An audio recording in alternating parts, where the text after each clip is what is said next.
the petroglyph signal inspector David, Thorne specialized in aerial drone surveillance for the Southwestern Power Cooperative's 500 kV transmission corridor, the critical electrical highway that carried power across 200 miles of Sonoran Desert between the Palo Verde nuclear generating station and the Phoenix metropolitan area.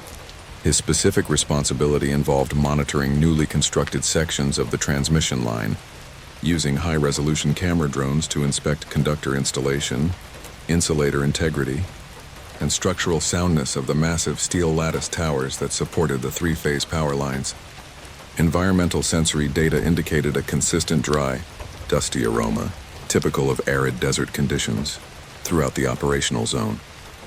The Section 7 expansion had been completed 3 weeks earlier. 12 new transmission towers extending the corridor through a particularly remote stretch of desert 20 miles west of Gila Bend. Each tower stood 140 feet tall, supporting aluminum conductors capable of carrying over 1,000 megawatts of electrical power.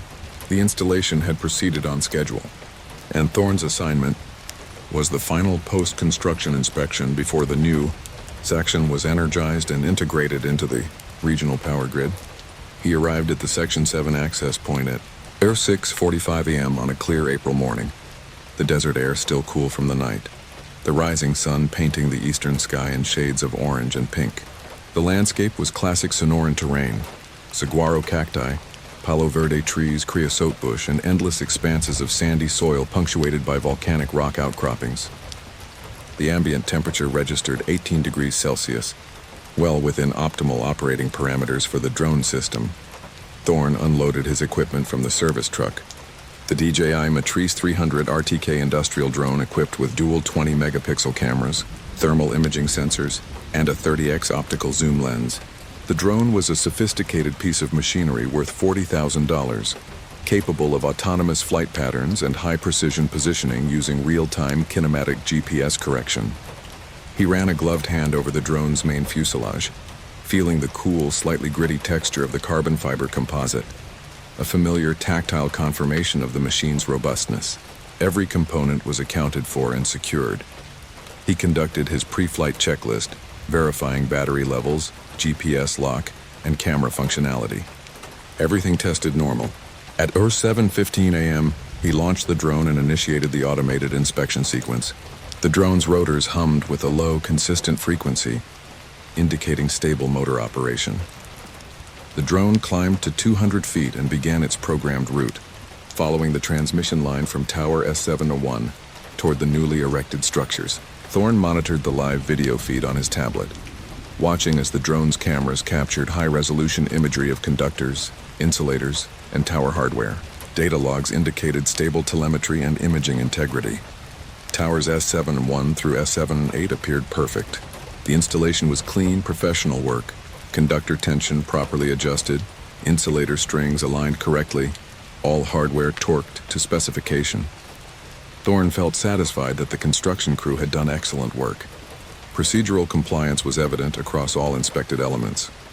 The drone approached Tower S7-9 at 07:42 a.m. This tower was the tallest in the new section, positioned on elevated terrain that required additional structural height to maintain proper conductor clearance across a shallow ravine. It stood 160 feet tall, its galvanized steel framework gleaming in the morning sunlight. Structural integrity reports for S7-9 were fully within acceptable parameters. As the drone closed to within 50 yards of S7-9, Thorne noticed a distortion in the video feed. The image flickered slightly, horizontal scan lines appearing briefly across the display before resolving back to normal clarity. Visual acquisition anomaly detected. Interference, Thorne muttered, frowning at the tablet. Electromagnetic fields from high-voltage equipment could sometimes affect drone electronics, but this section of line wasn't energized yet. There should be no substantial electrical field to cause interference. Protocol was violated at 03:47 hours by an unknown energy signature, he noted, though no immediate source was identifiable. The drone continued its approach, and the flickering intensified. The video feed showed the tower growing larger in frame, the details of the steel lattice structure becoming clearer, and then the image distorted again, more severely this time. The data stream momentarily fragmented, indicating a significant, unquantifiable environmental disruption. For 3 seconds, the video showed something impossible. The transmission tower was still visible, but superimposed over its modern steel framework were images of ancient petroglyphs, the rock carvings created by indigenous peoples centuries before European contact. Spirals, geometric patterns, humanoid figures with radiating lines suggesting power or spiritual significance. The petroglyphs weren't static. They appeared to swirl and move across the tower's surface like liquid, like living symbols flowing through the metal structure. It was an overlay of archaic archetypes onto contemporary industrial design.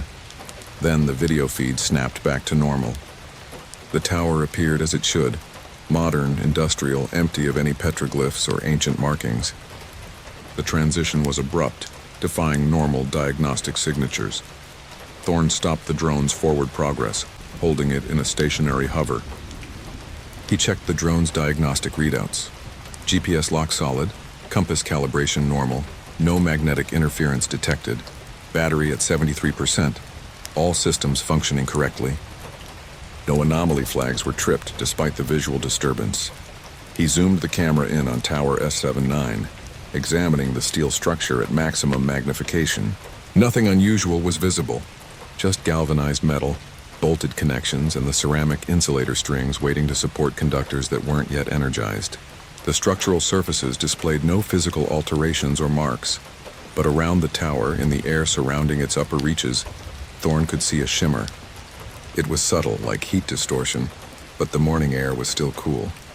Heat shimmer required temperature differentials, rising warm air creating visual distortion that shouldn't be present at this hour. In these conditions, ambient temperature readings remained stable, further confounding the observation. The shimmer intensified as Thorne watched. The air around the tower's peak seemed to ripple, to vibrate at a frequency just at the edge of perception. The auditory sensor array detected a low, almost infrasonic hum, just at the extreme lower range of human hearing, correlating with the visual distortion. And in that rippling air, the petroglyphs appeared again.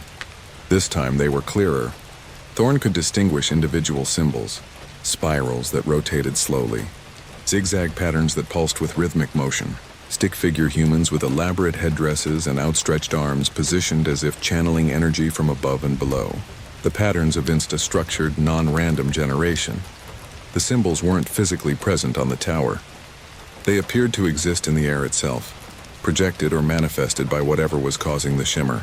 They swirled around the tower's upper structure, orbiting the steel framework like satellites, their movements complex and purposeful. They displayed no discernible point of origin or projection source. Thorne's rational mind struggled to process what he was seeing. Optical illusion? Some kind of atmospheric refraction effect? But the patterns were too organized, too consistent with authentic southwestern petroglyphs to be random visual noise. The level of detail and cultural specificity was too high for a mere optical artifact. He repositioned the drone, circling around Tower S79 to view it from different angles. The shimmer was visible from all directions, a spherical zone of distorted air centered on the tower's peak.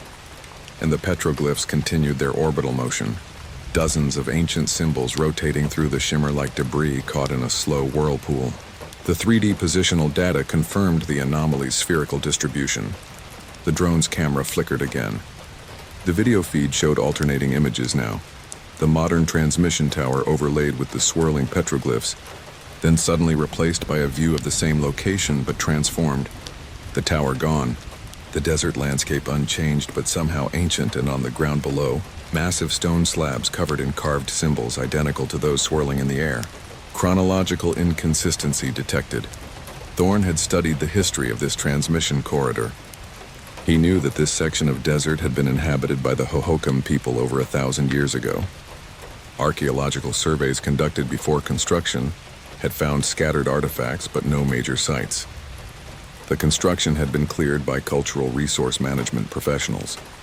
All due diligence had been performed, but those professionals had been looking for physical remains, not whatever this was. This transcended material archaeology.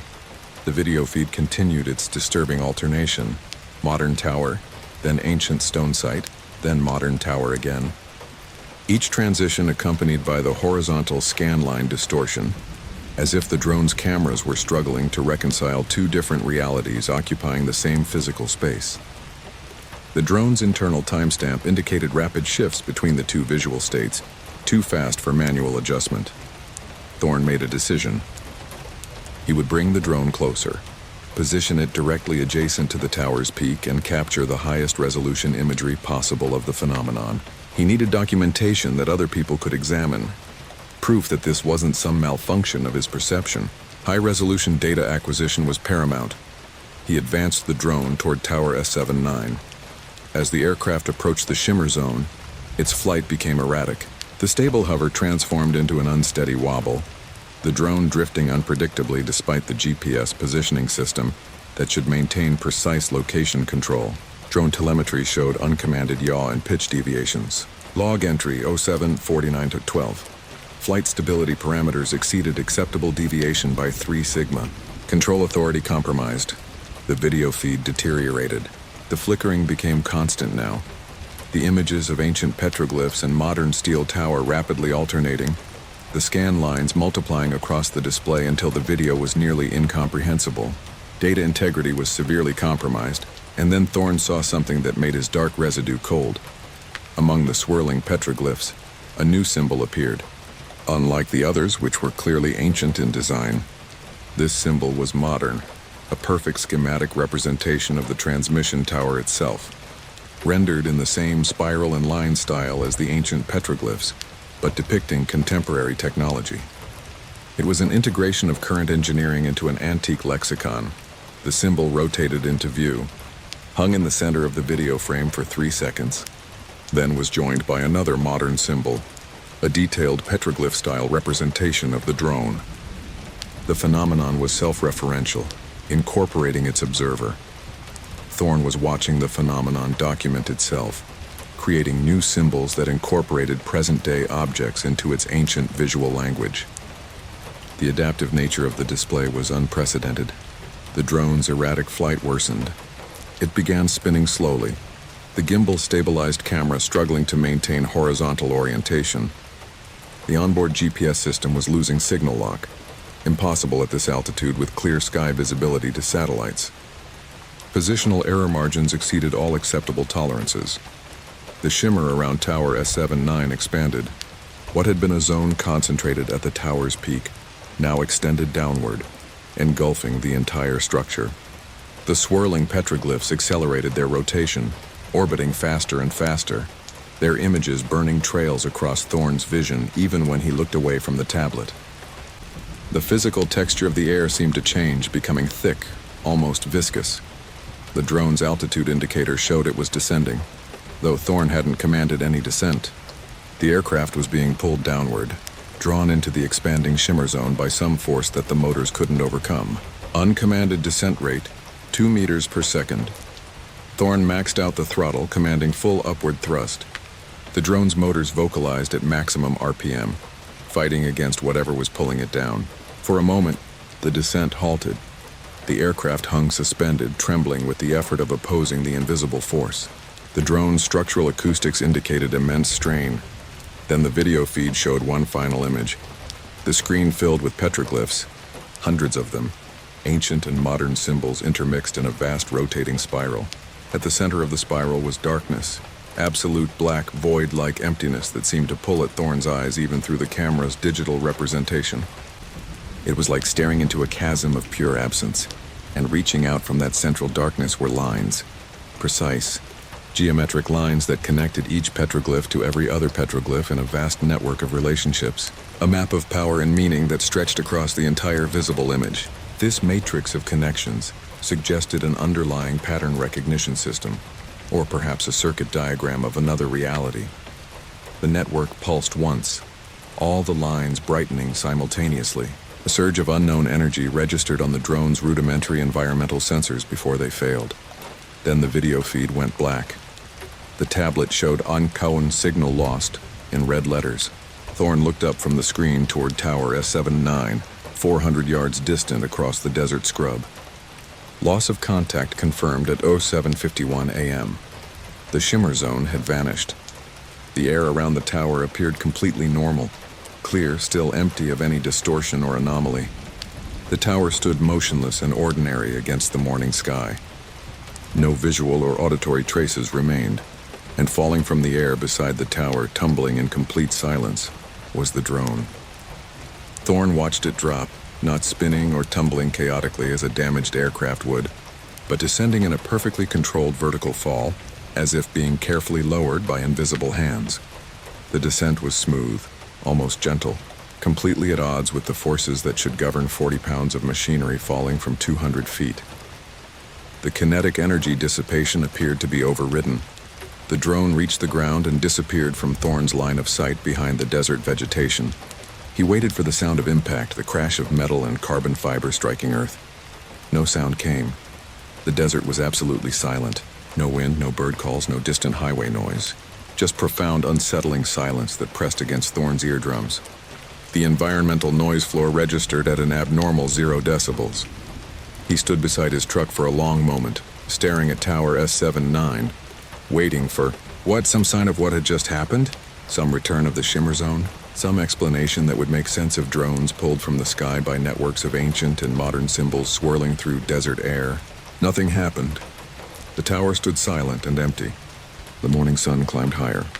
The desert remained utterly still. The incident was localized and had seemingly left no trace. Thorne drove his truck along the maintenance road toward Tower S79, following the rough dirt track that provided access to the transmission structures. It took 12 minutes to reach the tower's base. Time of arrival, 08:15 a.m. He found the drone immediately. It sat on the desert floor 30 feet from the tower's northwest leg, resting upright on its landing gear as if it had touched down normally during a controlled landing sequence. The aircraft appeared completely undamaged. No broken propellers, no cracked housing, no sign of impact trauma. The landing gear was unmarked, devoid of any stress fractures. Thorne approached cautiously, half expecting the Shimmer Zone to reappear, to engulf him as it had engulfed the drone. But the air remained normal. He reached the aircraft and knelt beside it. The tactile sensation of the desert ground beneath his fingers was prosaic, offering no unusual sensory input. The drone's cameras were intact. The gimbal mechanism showed no damage. Thorne retrieved the aircraft and carried it back to his truck, then extracted the onboard memory cards that recorded high-resolution video of every flight. Data retrieval initiated at 08:23 a.m. Back at the Southwest Power Cooperative office, Thorne downloaded the drone footage onto his computer.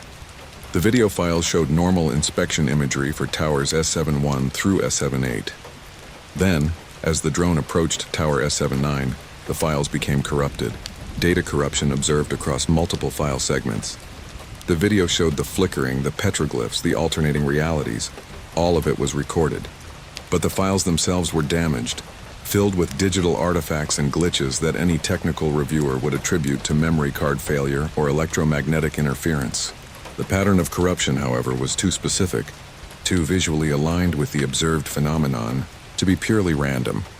And at the moment when the network of connecting lines had appeared, the video simply ended. No gradual signal degradation, no error messages, just an abrupt termination of the recording as if someone had clicked alarm stopper at that precise instant. The recording discontinuity was absolute. Thorne filed his report. Drone malfunction during Tower S79 inspection. Electromagnetic interference suspected. Aircraft recovered undamaged. Recommend ground-based visual inspection before energization. The official incident report was submitted at 11:30 a.m. A ground crew inspected Tower S79 the following day. They found nothing unusual. The structure met all specifications. The hardware was properly installed, the insulators were clean and undamaged. Their inspection provided no anomalous findings. Section 7 was energized on schedule. 500 kilovolts now flow through the conductors supported by those 12 new towers, carrying power across the desert to meet the endless electrical demand of distant cities. The system integration was successful. Tower S79 operates normally. It shows no unusual electrical characteristics, no mysterious fields, no shimmer zones. Engineers monitoring the SCADA system report perfect performance. All operational parameters are within defined limits. But David Thorne never flew another drone inspection of that tower.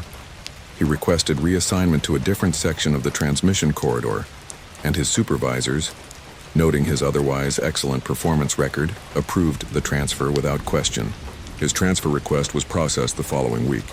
The corrupted video files remain on Thorne's personal backup drive. Sometimes late at night he reviews them, watching the ancient symbols swirl around modern steel, watching the network of power relationships pulse and connect, watching his $40,000 drone get pulled silently from the sky by forces that left no physical evidence of their existence. Analysis of the residual data offers no conventional explanation, and he wonders what the petroglyphs meant, those ancient symbols that appeared in the air around a transmission tower that channels power across the same desert where, 1,000 years ago, people carved spirals and figures into stone to mark places where they sensed something significant, something powerful, something that perhaps still flows through that landscape in forms that modern electrical engineering neither recognizes nor measures, but occasionally, inadvertently, touches. The theoretical intersection of archaeological spiritualism and contemporary energy transfer haunted him. The symbols are still there, Thorne believes. Not visible to normal sight, not detectable by standard instruments, but present nonetheless. A network of ancient power that exists alongside and occasionally intersects with the modern electrical grid, creating moments of interference when the two systems briefly occupy the same space and something has to give way. The textural quality of the desert air always seemed to subtly shift in his peripheral vision now. Usually it's the modern technology that yields. The sinking feeling. The pressure is a physical thing down here, a constant reminder logged on my console. 80 atmospheres. It's trying to crush our submersible, the Karen, into a soda can.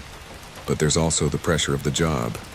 $200 million of deep-sea drilling rig, the Triton, gone dark. No comms, no data telemetry, nothing for 72 hours. So they sent us, Leo and me, the best deep-sea welders and salvage techs in the sector. Our job, get down to the abyssal plane, find out what's wrong and fix it. Simple enough on paper. The mission clock on my display glowed. 02:45, we'd been descending for hours. Nearing target vector 500 meters. Leo's voice was calm, professional. He was always the steady one. His hands moved over the sub's controls with an economy of motion I envied. On my screen, the forward sonar painted a ghostly image of the Triton, a massive metal skeleton standing impossibly tall on the seafloor.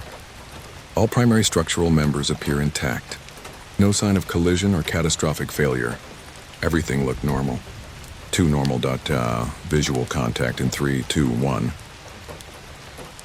The sub's powerful exterior LED arrays cut through the eternal night, and the Triton materialized before us. It was a titan of civil engineering, a multi-platform city on stilts in the middle of nowhere. But it was a dead city. None of the usual external running lights were on. No welcoming glow from the habitat module portholes. It was just a cold, dark shape against a darker background. A tomb. The recycled air in the small submersible carried the faint, sharp tang of ozone from the overworked environmental controls. A constant reminder of our fragile, manufactured bubble. We guided the Karen towards the primary access hatch on Deck C. The docking procedure was automated, but the silence was not. Usually we'd be talking to a docking control officer, getting clearance, trading bad jokes over a secure channel. I keyed the mic, running through the frequencies. Surface command. This is Dive Team Alpha, comms check, over. The reply was a wall of static. Triton Control, this is Service Sub Karen requesting docking clearance, over. Nothing. Just the hum of our own machinery and the soft click as the magnetic clamps engaged the rig's hull. I checked the small diagnostic panel. Leo, console is showing a total comms failure. Protocol was violated at 2213. No preceding error flags. All right, we're on our own, Leo said, his voice a little tighter. The pressure equalization indicator turned green. And let's stick to the plan.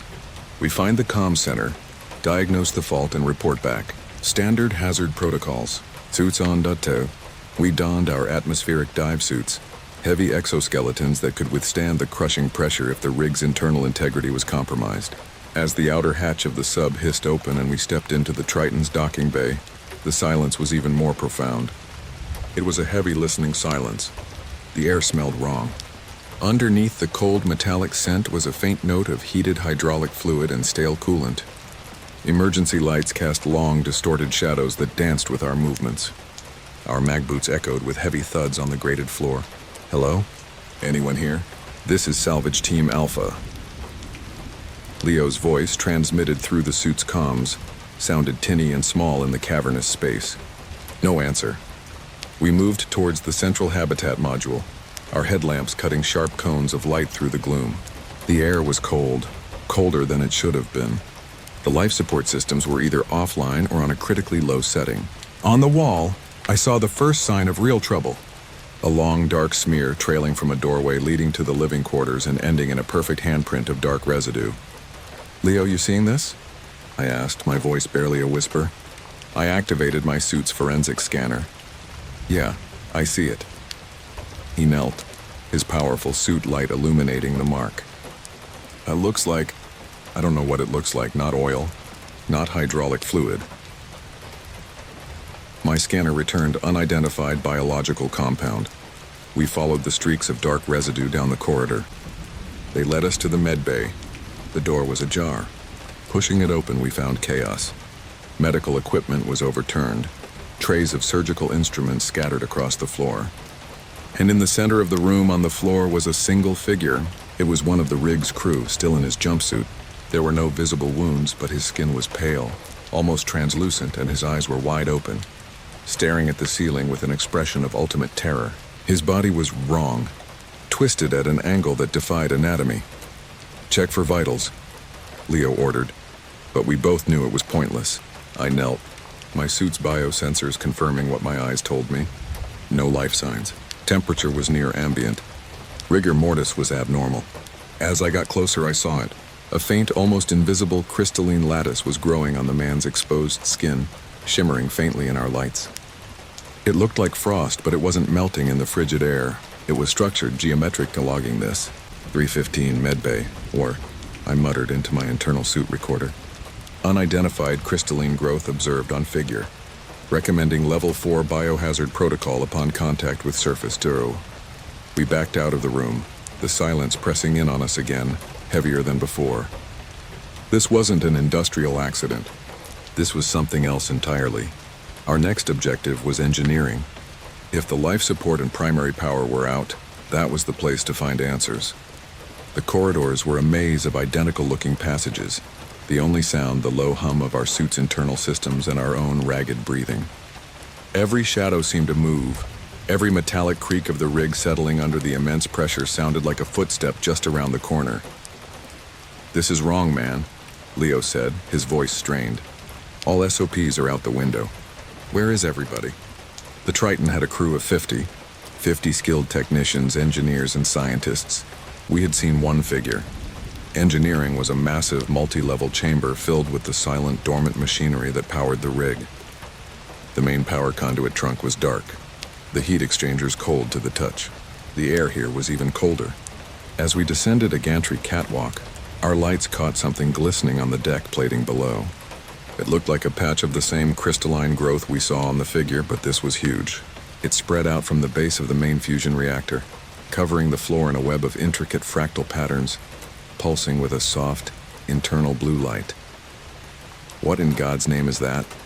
I breathed, my light tracing its edges. It seemed to throb in time with a sound I could now just barely perceive. A low, resonant hum that vibrated through the soles of my boots and up my legs.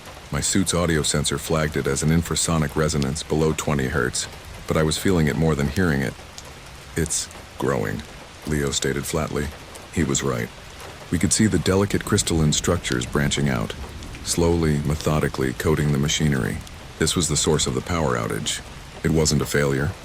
It was consumption. It was consuming the rig. As we watched, a section of the crystal pulsed brighter, and the hum intensified into a low thrum. A shape began to resolve in the center of the growth.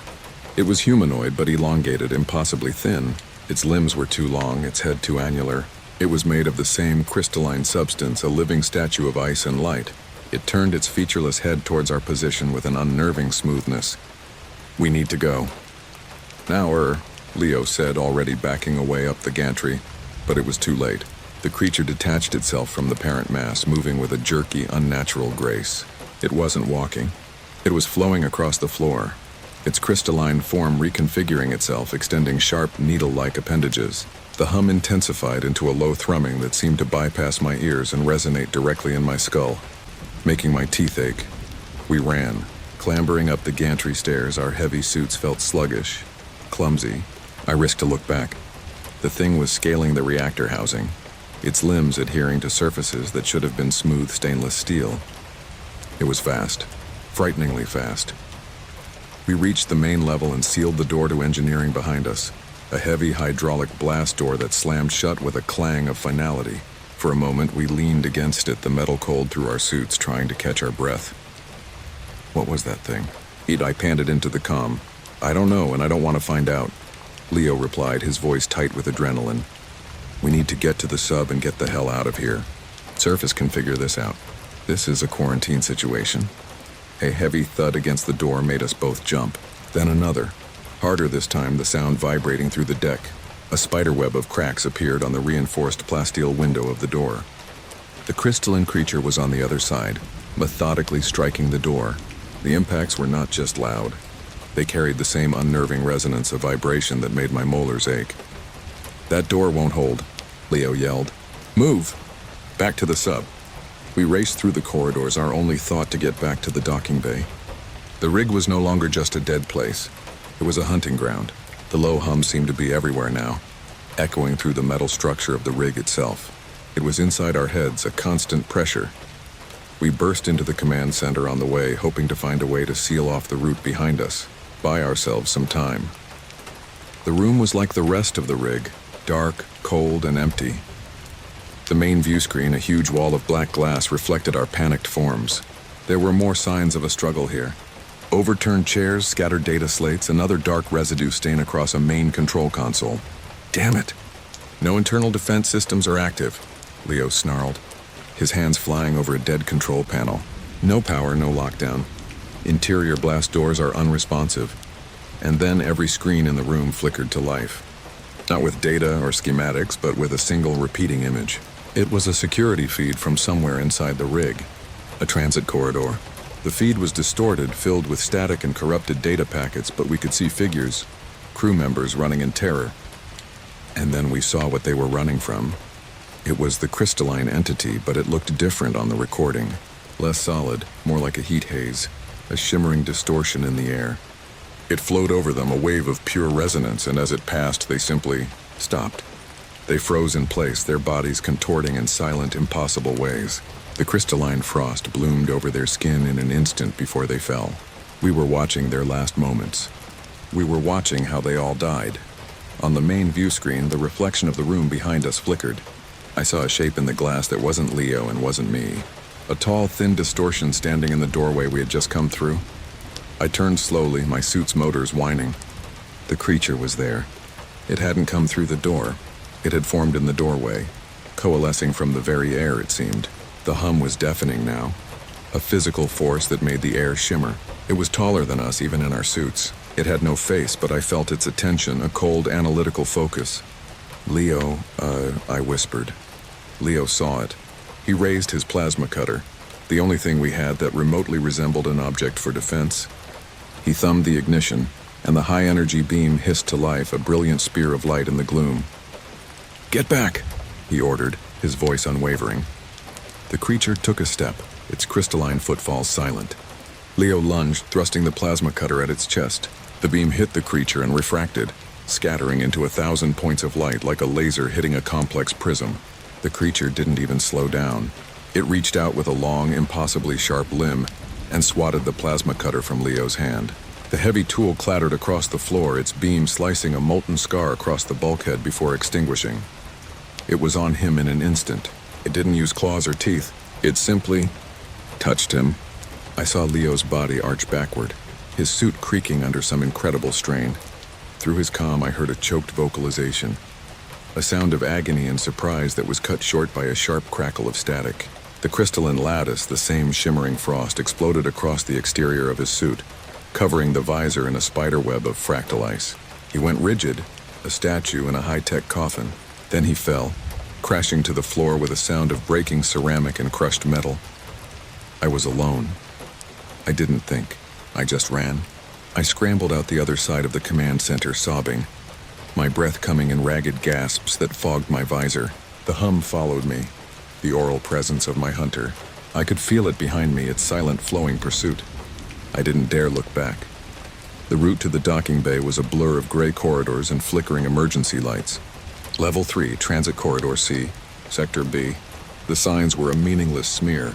The rig itself seemed to be against me, the passageways twisting, the emergency lights shorting out as I ran past, plunging me into momentary blindness.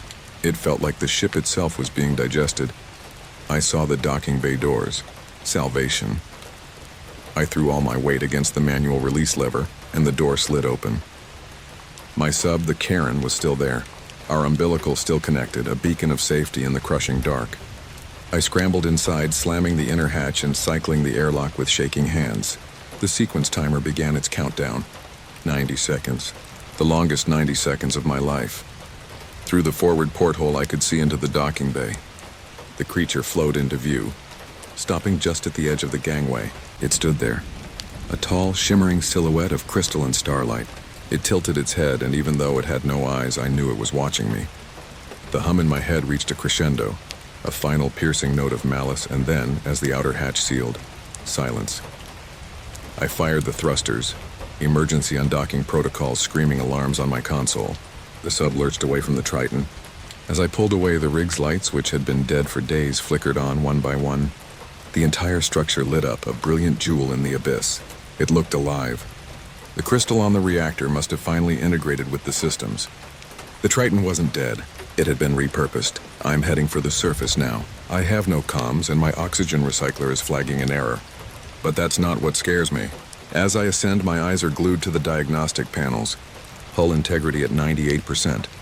But a red light blinks for the external sensor suite. Coated in something.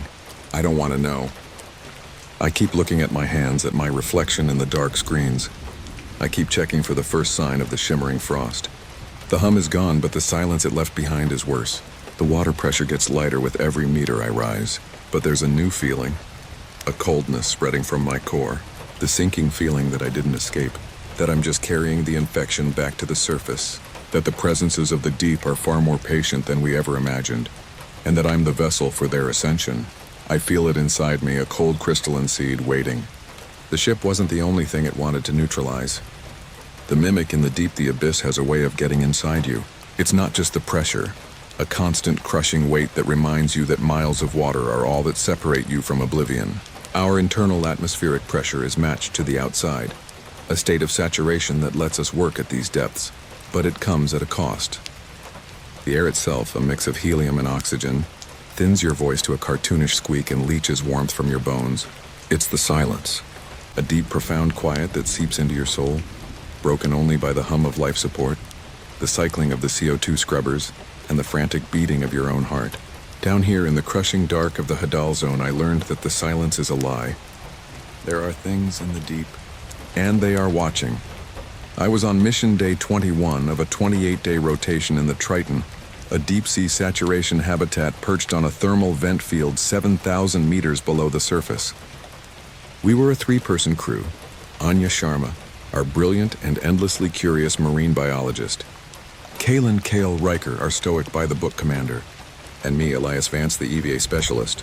My job was to go outside, to walk in the alien garden of chemosynthetic life that thrived around the hydrothermal vents, collecting samples and maintaining the external equipment that kept us alive. The Triton was our entire world, a modular station consisting of the command hub, Anya's crowded biolab shared living quarters, and the wet porch for EVA egress and ingress. The incident started subtly. Anomaly log 211438. A flicker of movement at the absolute edge of my vision as I worked on recalibrating the external sensor array. I was tethered to the habitat by a thick umbilical, the powerful LED lamps on my atmospheric dive suit casting a sterile white cone against the infinite, particulate-filled black. I paused, my own breathing loud in my ears, and scanned the darkness. Nothing. I chalked it up to fatigue, a stray shrimp caught in the turbulent flow from the vents, or maybe just a shadow cast by my own movements. The pressure does strange things to perception. Log entry 211445. Elias reports visual anomaly. Sector Gamma. Kale's voice, the mission commander, crackled through my helmet's comm, clipped and professional, cross-referencing with sonar returns. Negative contact, Elias. Readings are nominal. Stay on task. A moment later, his tone softened slightly. Easy, Elias. You've been down here for 21 days. The pressure plays tricks. It's probably just a squid caught in the lights. I wanted to believe him. I really did. But then it happened again. A shape, pale and fluid, darted just beyond the effective range of my lamps. It was larger than any Bathyteuthis or giant squid I'd ever seen cataloged at this depth. It moved with an unnatural intelligence, a predatory grace that made the hairs on my arms stand up inside the suit. It wasn't drifting. It was observing. Triton, I'm telling you, there's something out here, I said, my voice tight, the helium giving it a strange, high-pitched urgency. It's big and it's shadowing me. Bring back a sample, Elias. Otherwise, it's just another sea story. Anya's voice chimed in, a teasing lilt in her tone that grated on my frayed nerves. A new species of that size would rewrite the book on deep-sea gigantism. I finished my work with a new hurried urgency, my head on a constant swivel, my gloved hands feeling clumsy on the delicate wiring. The feeling of being watched was no longer a vague paranoia. It was a certainty. A cold, hard fact in a world of crushing pressure and eternal night. Back inside the cramped confines of the habitat, the cycle of de-gearing in the wet porch and passing through the hard seal into the command hub brought a reluctant sense of relief. The thick acrylic viewport, my window to that oppressive darkness, seemed like a shield. It wasn't, it was just a pane of glass. Later that cycle, as I was logging my samples at the main console, I saw it again. The smooth, cool plastic of the panel was perpetually tacky with a fine film of condensation, a constant battle against the habitat's internal humidity. It was hovering just outside the main viewport, a place no known fauna should have been. The external floodlights of the Triton illuminated it fully, and my breath caught in my chest. It was humanoid, vaguely. Long, slender limbs, a defined torso and head, but it was all wrong. It was made of pale, translucent flesh that seemed to ripple and flow like captured water, and its entire body was threaded with veins of soft, blue-green bioluminescence. It had no discernible face, just a smooth, blank expanse where features should have been, and it was mimicking me. I leaned forward and it mirrored the movement perfectly. I raised a hand to the viewport and it raised a long webbed appendage. My heart hammered against my ribs, a frantic drum against the quiet hum of the station. This wasn't a fish. This wasn't a squid. This was something else entirely. Kyle, Anya, get over here, now. They rushed to my side, their eyes widening as they saw the thing in the window. Anya immediately started rattling off species, hypotheses, theories about undiscovered extremophiles and convergent evolution. It's impossible, she breathed, her face pressed close to the acrylic. The pressure, the temperature, a life form of that size and complexity. It shouldn't exist. The cellular structure would have to be unlike anything we know. Kyle was silent, his brow furrowed in a mixture of disbelief and concern. The faceless thing outside tilted its head, a gesture so unnervingly human that a physical chill went down my spine. Its internal light pulsed, soft and hypnotic. I've reviewed the external sensor logs from 21 Venus to present. Protocol 7 Delta was followed, Elias. The sweep is clear. Kale's voice was tight with forced patience. You're seeing shadows on the acrylic. We're all seeing it. I shot back, pointing a trembling finger at the viewport. But when Kale and Anya looked back, it was gone. The water outside was just empty, oppressive blackness. The distant glow of a vent, the only feature. Kale gave me a hard look. Get some rack time, Elias, that's an order. You're 2 days from decompression. The mission manual is clear. Cognitive distortions, auditory and visual hallucinations. They are standard markers for HPNS. Don't let the abyss get to you now. But I knew what I had seen, and I knew it wasn't a hallucination. Over the next 48 hours, it became a haunting game of hide and seek. I would catch glimpses of it on the monitors, a pale flicker on a peripheral camera. But whenever I called Kale or Anya to look, it would vanish. They started treating me with a gentle condescension, the way you treat a feverish child. They thought I was cracking, a victim of high-pressure nervous syndrome. I started to wonder if they were right. I retreated into myself, spending hours just staring out the viewport, waiting, my meal packs untouched beside me. The creature became bolder. It would appear for longer periods, always just for me. It learned my routine. When I ate, it would hover, its featureless face turned towards me. When I tried to sleep, I would see its faint glow through the smaller viewport in my bunk. It wasn't threatening. It was curious. Its mimicry became more refined. It copied the way I stretched, the way I ran a hand through my hair, the slight slump of my shoulders from exhaustion. It was a perfect silent reflection, a deep-sea doppelganger. Its translucent chest pulsed with a soft light that, I realized with a jolt of ice in my veins, was matching my own heart rate, beat for frantic beat. A silent vocalization trapped behind 3 feet of acrylic. The last day of the rotation, a Force 10 storm was raging on the surface, delaying our ascent. The tension in the habitat was thick enough to cut with a knife.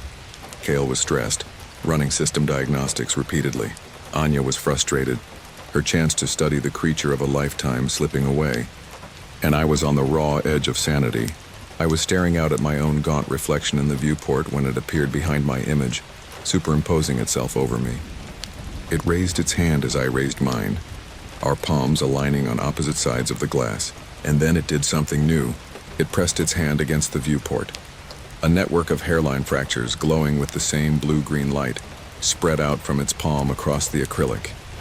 A low groan vibrated through the habitat's hull, a deep resonant thrum we felt in our teeth. An alarm blared, a piercing vocalization that shattered the silence. A red light flashed on the main console. Hull integrity warning, a synthesized voice announced. Microfracture detected. Location, main viewport, Sector Alpha. Stress tolerance exceeded by 240%. What did you do? Cal roared, shoving me away from the viewport. He stared in horror at the glowing, spreading cracks. It wasn't me, I yelled, scrambling back. It's the creature! The groaning intensified. A high-pitched vocalization of tortured metal. The cracks widened, the creature's light pouring into the habitat, casting dancing, ethereal patterns on the walls. Anya was at the comm station, her voice frantic as she relayed our situation to the surface vessel, the Odyssey. Mayday, mayday, mayday. Triton habitat hull integrity compromised. I repeat, hull integrity is compromised. Requesting emergency evac. The viewport didn't shatter. It dissolved. The massive pane of acrylic turned into a cascade of shimmering gelatinous particles that were absorbed into the creature's body as it flowed into our habitat. The water didn't rush in. The creature's form blocked the opening, its own substance holding back the crushing pressure of the sea. It filled the common area, a towering, softly glowing presence of pale flesh and cool light. It wasn't wet. The air around it was dry, the pressure in the habitat stable. Kale, ever the commander, grabbed a heavy titanium wrench from the emergency toolkit, the closest thing we had to an object. "Get back!" he yelled, holding it in front of him like a club. Anya was frozen beside the console, her scientific curiosity warring with primal terror. The creature ignored them. Its blank, smooth face turned to me. One of its long, slender arms reached out, not with speed or aggression, but with a slow, deliberate grace. Its fingers weren't fingers. They were tendrils of living light, and they gently touched my forehead. There was no pain. There was only a flood, a torrent of information, of feelings, of knowledge that poured directly into my mind. I saw the birth of stars and the cooling of worlds.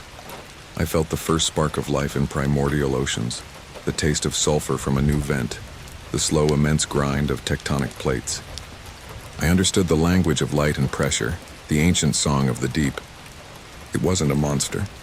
It was a librarian, a sentinel, a consciousness born of the crushing dark and the fiery heart of the planet. And it was lonely. It was showing me its home. It was showing me everything. The connection broke as Kale charged, swinging the wrench. The heavy tool made contact with the creature's side, but it didn't make a sound. It just sank into the translucent flesh as if into thick gel. The creature didn't even seem to register the attack. But I felt it. A phantom pain bloomed in my own side, and I gasped, stumbling back against a bulkhead. The creature's attention shifted to Kale. Its calm, curious demeanor vanished. The soft blue-green light in its body flared, turning a hot, angry white. Its body contracted, and with impossible speed it lashed out. An appendage wrapped around Kale, not crushing him, but absorbing him. He was pulled into the creature's luminous mass. For one horrifying second, I could see his silhouette, arms flailing, his mouth open in a soundless shock.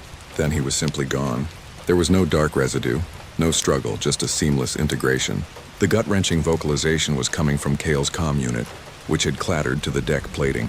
His final transmission, a burst of static and a single clipped vowel cut short. Anya finally found her voice, a choked, terrified gasp. The presence turned its blank face to her. Its light was still a brilliant, furious white. "No!" I shouted, stepping between them. "Stop!" I held out my hands, a placating gesture. The presence paused. The light in its body softened, returning to the gentle blue-green. It looked from me to the terrified Anya and then back to me. It tilted its head again, that same uncanny human-like gesture. An understanding passed between us, a silent agreement. It receded, flowing back out of the hole in the viewport, which sealed behind it as if it had never been broken, leaving a perfectly smooth, unblemished surface.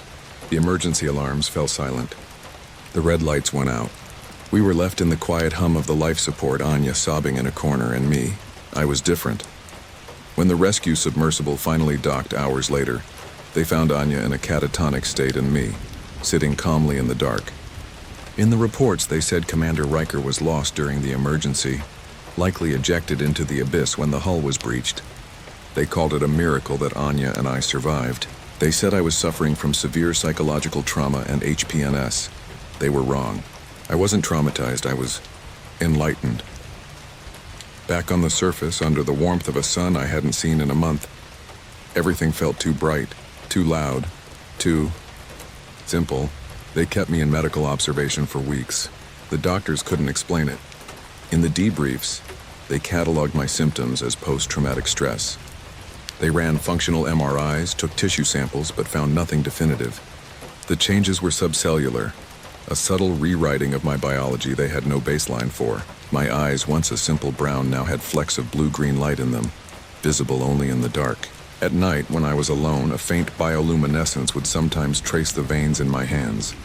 I carry the abyss inside me now. I don't sleep much. I spend my nights staring up at the stars, but I'm not looking at them. I'm looking through them at the vast, silent dark between. I understand now. The thing in the deep didn't want to neutralize us. It didn't want to harm us. It wanted to connect. It was sharing its story, and it took a piece of Kale as collateral. And in me, it left a bookmark. A reminder that I've read a chapter from a book older than the world itself, and that sooner or later the librarian will be back to show me the rest. Crew Foreman Davies reporting. Sir St. Jude's Memorial Hospital. Objective: full structural demolition. Pre-shift safety briefing completed 06:45. All personnel confirmed fit for duty. Atmospheric readings nominal. 0% LEL, 20.9% O2. All permits, DM77B, ENV9C, confirmed on file. Team is on site, commencing Phase 1, placement of primary support charges in sectors A through D. Air quality sensors are active. Ambient temperature is 4 degrees Celsius. The job was straightforward: bring a dead building down.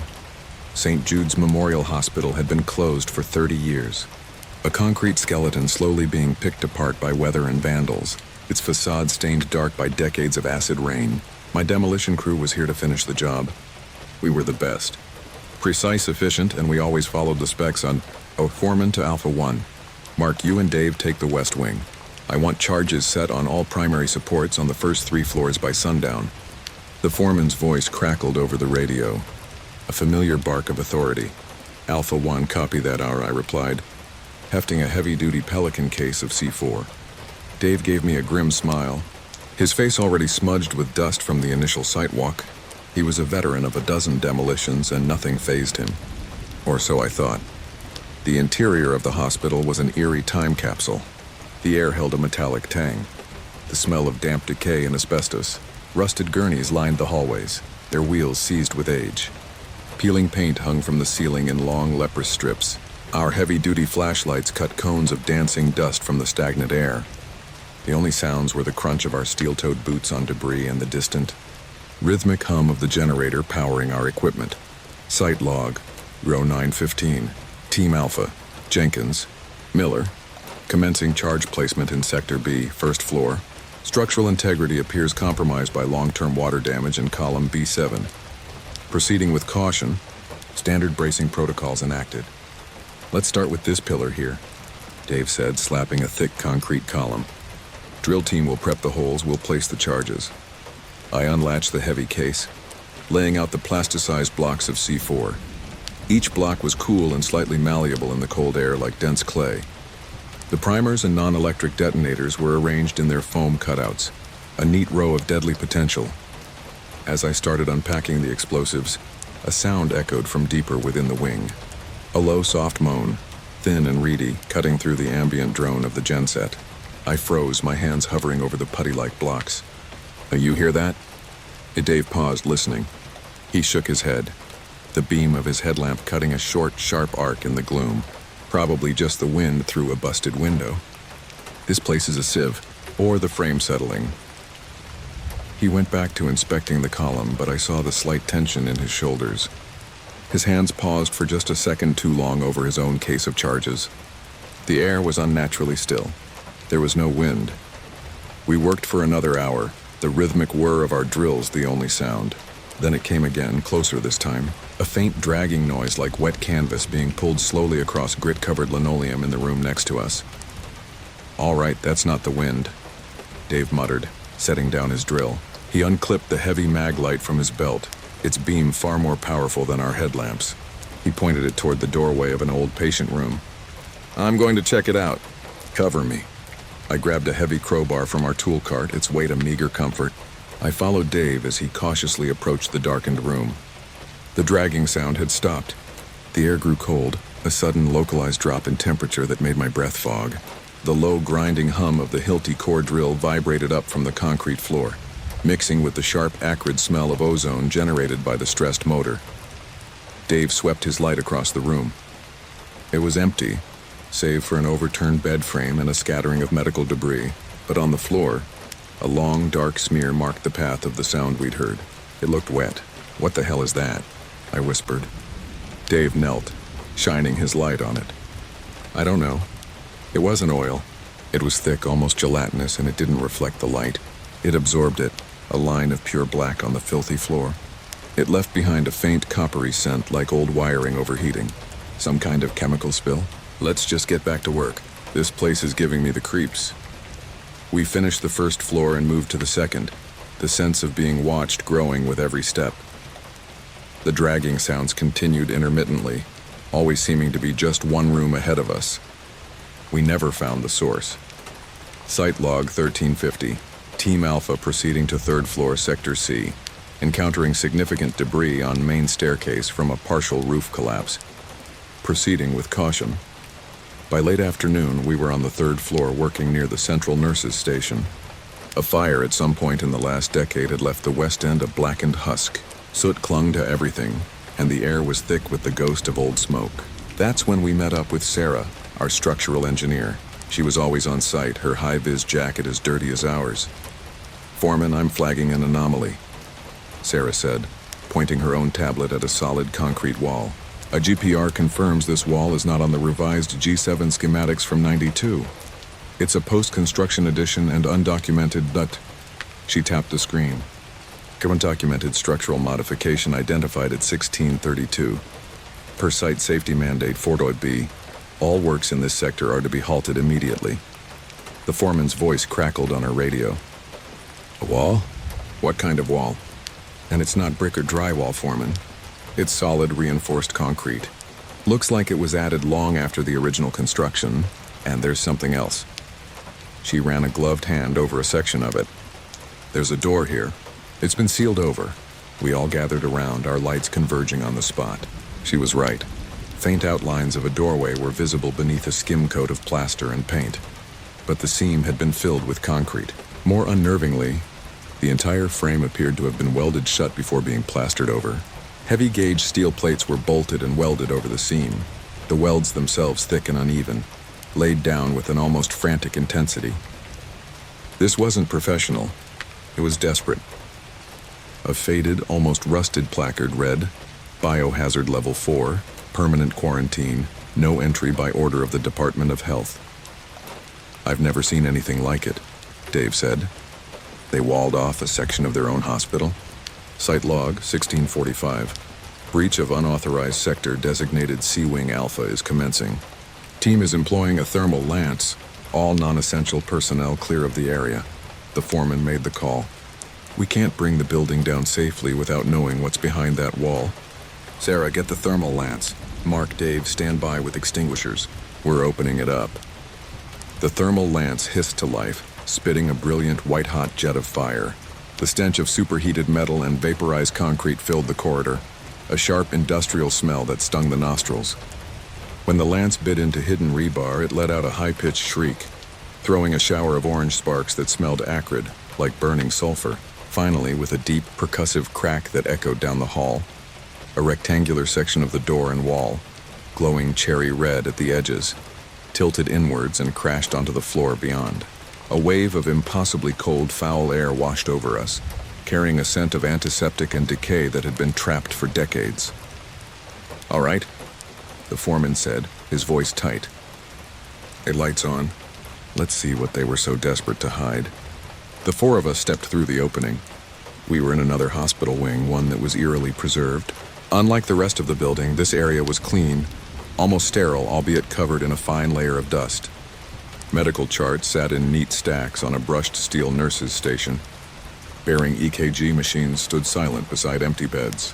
It was like the staff had simply vanished in the middle of a shift. "This is the old psychiatric ward," Sarah breathed, reading a sign on the wall. It was shut down in the late 80s after a scandal. The records are sealed. As we ventured deeper, the pristine environment gave way to signs of chaos. A gurney was overturned, its wheels pointing at the ceiling like the legs of a dead insect.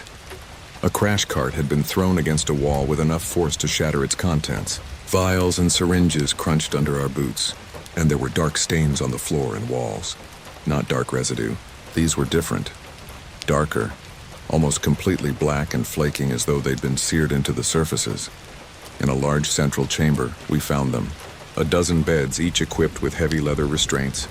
Strange, complex machinery sat next to each bed covered in dials and electrodes. And on a desk in the corner, we found the records Sarah had mentioned. She began to read from a dusty file, her voice trembling. The pages were brittle, the ink faded to brown. "My God, these aren't patient files. They're experimental logs, Tau." Her light trembled across the page. Experiment log 7C, subject designation 1138. Auditory psychic resonance testing initiated at 22 wire.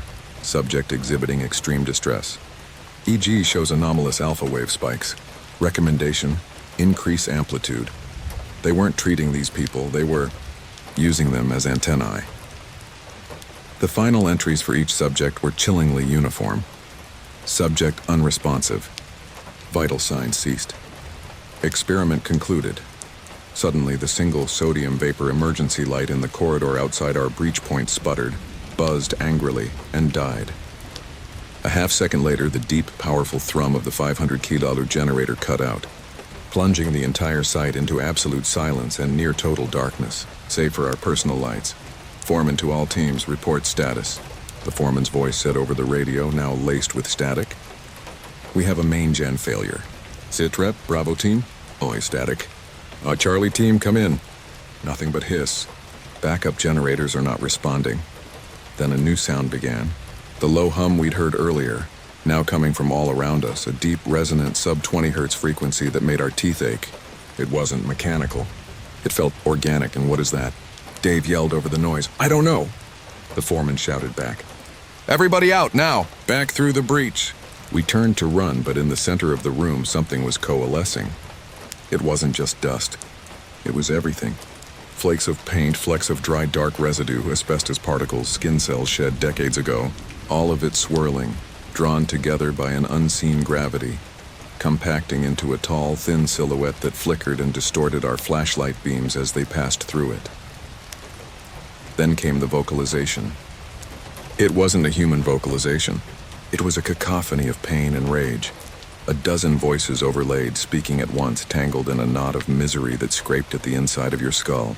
It was the sound of every patient who had died in this room, all crying out from one ethereal throat. We scrambled for the exit, tripping over debris in our panic. Dave was right behind me. I heard him let out a choked gasp.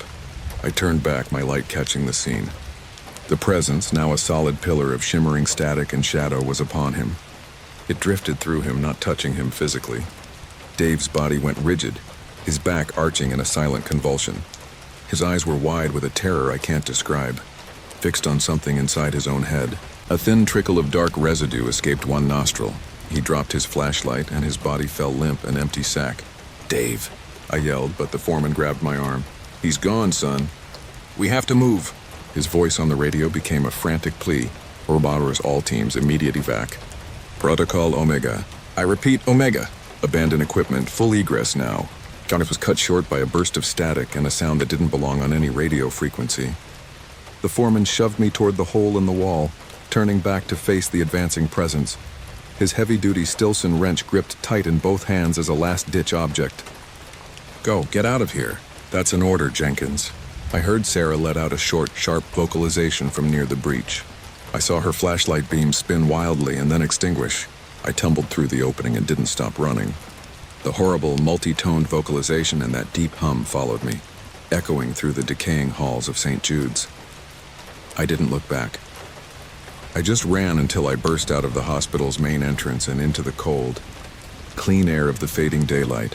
I was the only one who made it out. Incident Report 74B, Sole Survivor Testimony, M. Jenkins, audio log transcript. The official report cited a catastrophic structural failure. They're calling it a cascade failure, due to unforeseen material fatigue in primary support C12, exacerbated by resonant frequencies from drilling equipment. They theorized the sealed room contained a pocket of concentrated radon and methane, a toxic cocktail that caused acute hypoxia and severe hallucinations before the collapse neutralized the team. They accounted for everything every minute. They have paperwork and engineering models to prove it. The company's insurance is paying out. Case closed, but I was there. I saw the figure standing in the dust. I have the image contact burned onto my retinas. I saw what it did to Dave, the tapes, the files. They're gone, buried under 1,000,000 tons of expedited wet-poured concrete just like they wanted, just like Dave and Sarah and the foreman. They brought the rest of the building down the next day, a rush job. But I know what I heard. That low hum. I keep a sound meter by my bed now, trying to catch it. That sub-20 hertz frequency wasn't the building settling. It was waiting. I still hear it in my sleep. And sometimes in the dark I see a tall, thin figure made of dust and static. And I hear that awful vocalization. They didn't demolish a building. They just sealed the tomb, and I know the presence is still down there in the dark, waiting. Mariana the Abyss has no memory. It is a place of absolute finality, where pressure and darkness conspire to erase all things. Mark knew this. He knew it better than most. As a saturation diver for Exodrill Corp, he spent more of his life below 1,000 meters than he did in the sun. But today was different. Today he was descending into the Mariana Trench. Not the tourist-friendly upper zones, but the Challenger Deep. A place where the weight of the world literally rests on your shoulders. His suit, the Hades 7, was less a piece of equipment and more a personal submersible.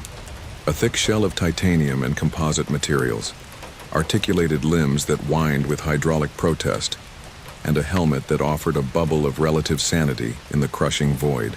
Inside, Mark was a pilot, not a swimmer. His world was a cocoon of managed atmosphere and glowing readouts. A faint ozone tang, the signature of the suit's high-voltage power systems working hard, mingled with the usual sterile, slightly metallic scent of the recycled air from the CO2 scrubbers. His breath fogged the thick plexiglass of his viewport, the rhythmic hiss and click of his rebreather, the only sound accompanying the deep, resonant groan of the ocean pressing in on him from every conceivable angle. Log 2203 UTC. Pilot M. Hale, depth 10,850. Pressure 15,650 psi. Status nominal. Surface, this is Karen. I am approaching the target coordinates. Sonar is painting a structure. Confirmation required. Mark's voice was a calm, steady baritone, professionally detached from the sheer insanity of his location. Copy that. Karen. The voice of Sarah, his surface controller, crackled back, laced with static from the 7 miles of water.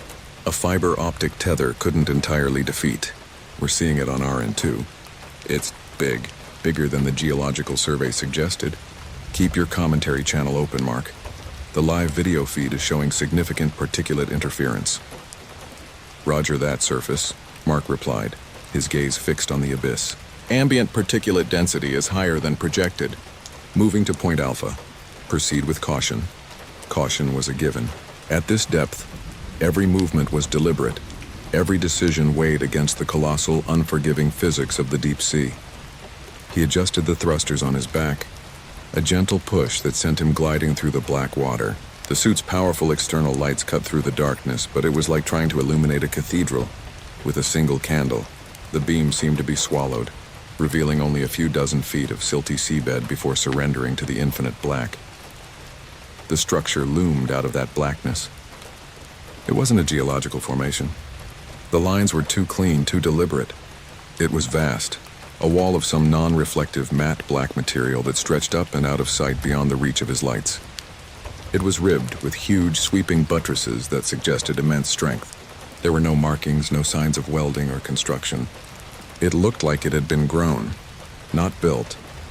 Log 2214 UTC. Pilot M. Hale. Depth 10,899 m. Status anomalous structure. Visual confirmation. Sarah, are you seeing this? It's impossible, he murmured, his professionalism cracking for a fraction of a second. What is this thing? We don't know, Mark. The readings are off the charts. It's absorbing sonar, radar, even light. Run spectral analysis, pattern recognition protocols. Cross-reference with ExoGeo database anomaly subsection. We need data now. Mark extended one of the Hades 7's manipulator arms, a delicate pincer designed for geological sampling. As he brought it toward the surface of the wall, a low hum started to vibrate through the suit, a sound that felt both ancient and deeply wrong. It wasn't the hum of machinery. It was something more organic, more resonant. The only sensations were the gentle hum of the suit's life support and the faint, acrid smell of the CO2 scrubbers working overtime, a constant chemical reminder of the fragile barrier between him and the abyss. Surface, I am getting a low-frequency resonance. It's humming. Karen Surface. Acknowledge telemetry alert. Pilot biometrics exceed mission parameter 7.2 alpha. Heart rate is at 135. Status report required immediately. I'm all right, Sarah, he lied, his heart hammering against his ribs. Just the scale of this thing. He touched the pincer to the wall. The moment it made contact, an unholy shriek tore through his comms, a blast of white noise and something else. Something that sounded hideously like a synthesized vocalization of pure agony. The lights on his suit flickered and died, plunging him into absolute soul-crushing blackness. Mayday, mayday, mayday. Power failure. I've lost all lights, he shouted, his calm demeanor shattered. Sarah, do you read me? Only static replied. He was alone. Truly alone. Trapped in a metal coffin 7 miles down. Tethered to a dead line, blind and touching something that should not exist. Panic, cold and sharp, seized him. He fumbled with the emergency controls on his chest plate, his gloved fingers clumsy and slow. He needed to detach the sampling arm, back away, engage the emergency beacon, but the arm was stuck.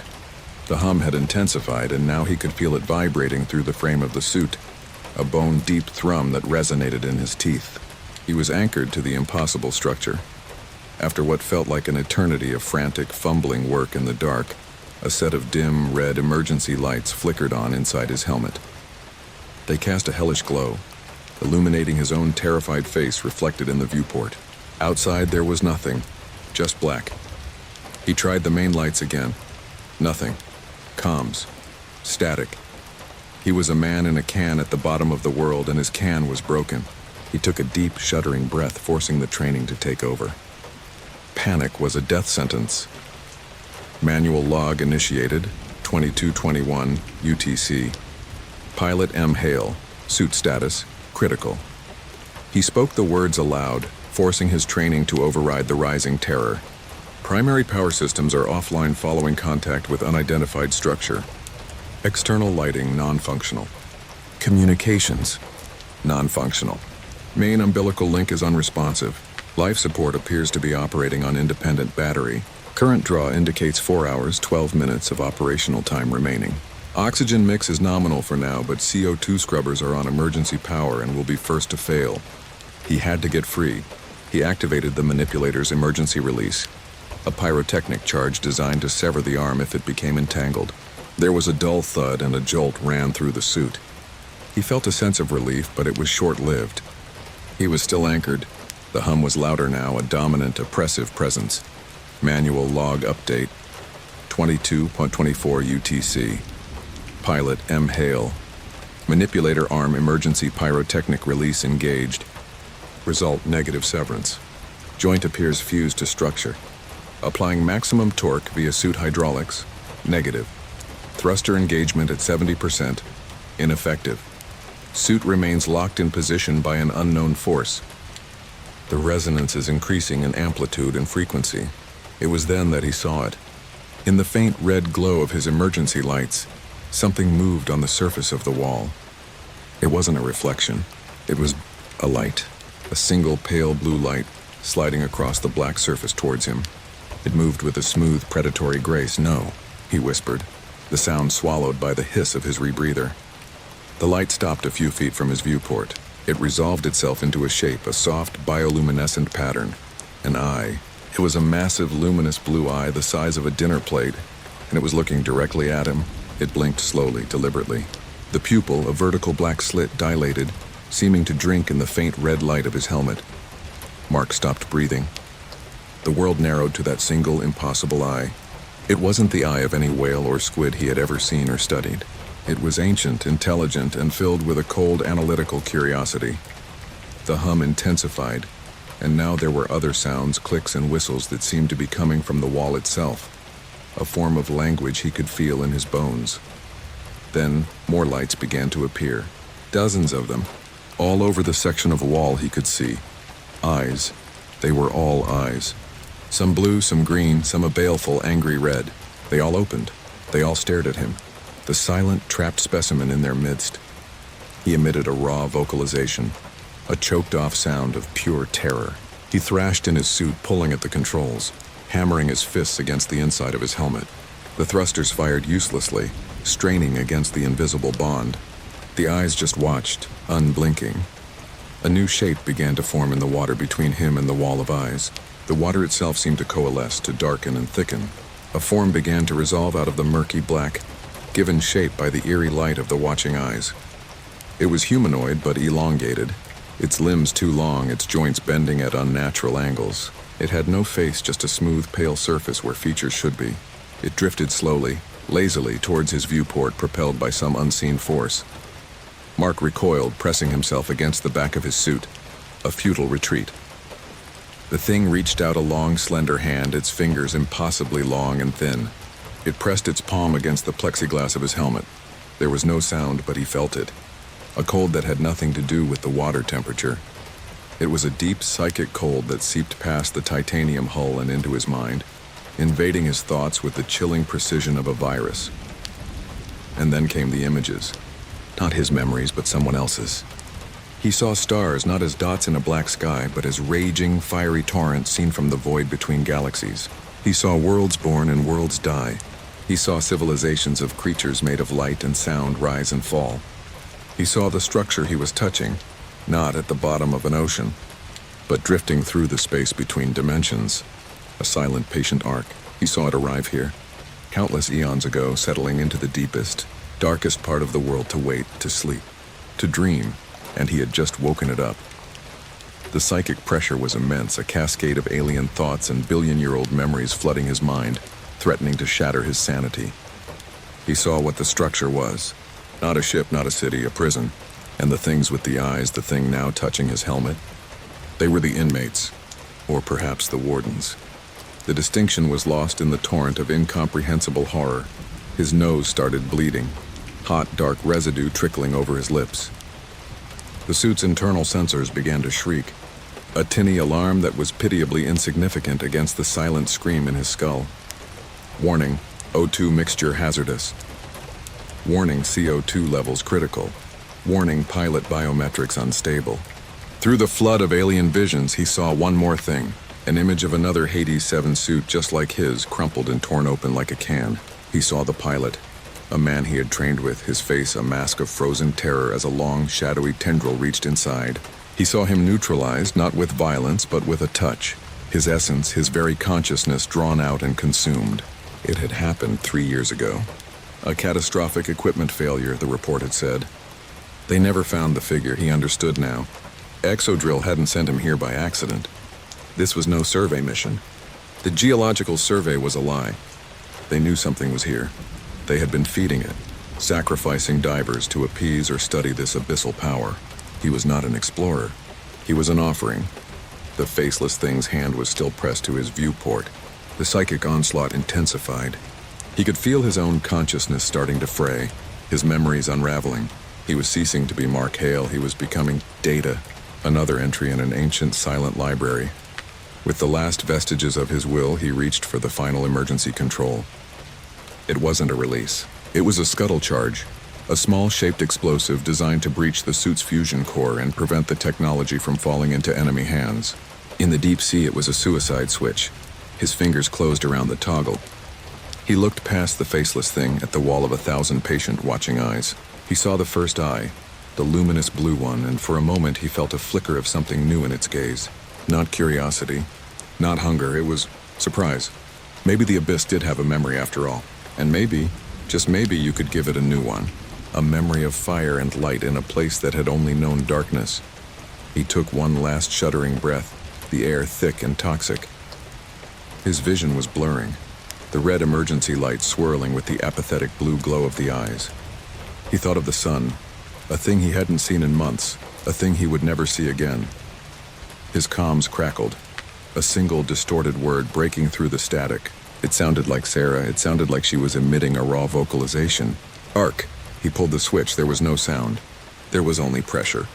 And then for the first time in a billion years, there was light in the Challenger deep, a brilliant, silent, new star. The surface crew of the DSV Odyssey saw the tether go dead at 22:15 UTC. They lost all data, all communication, all telemetry. For 12 agonizing minutes, they called his name into the void. At 22:27 UTC, a seismic sensor on the far side of the planet registered a minute, anomalous tremor originating a mile from the deepest known point on Earth. On the main screen of the Odyssey's control room, the sonar display, which had been showing a massive, signal-absorbing void, flickered.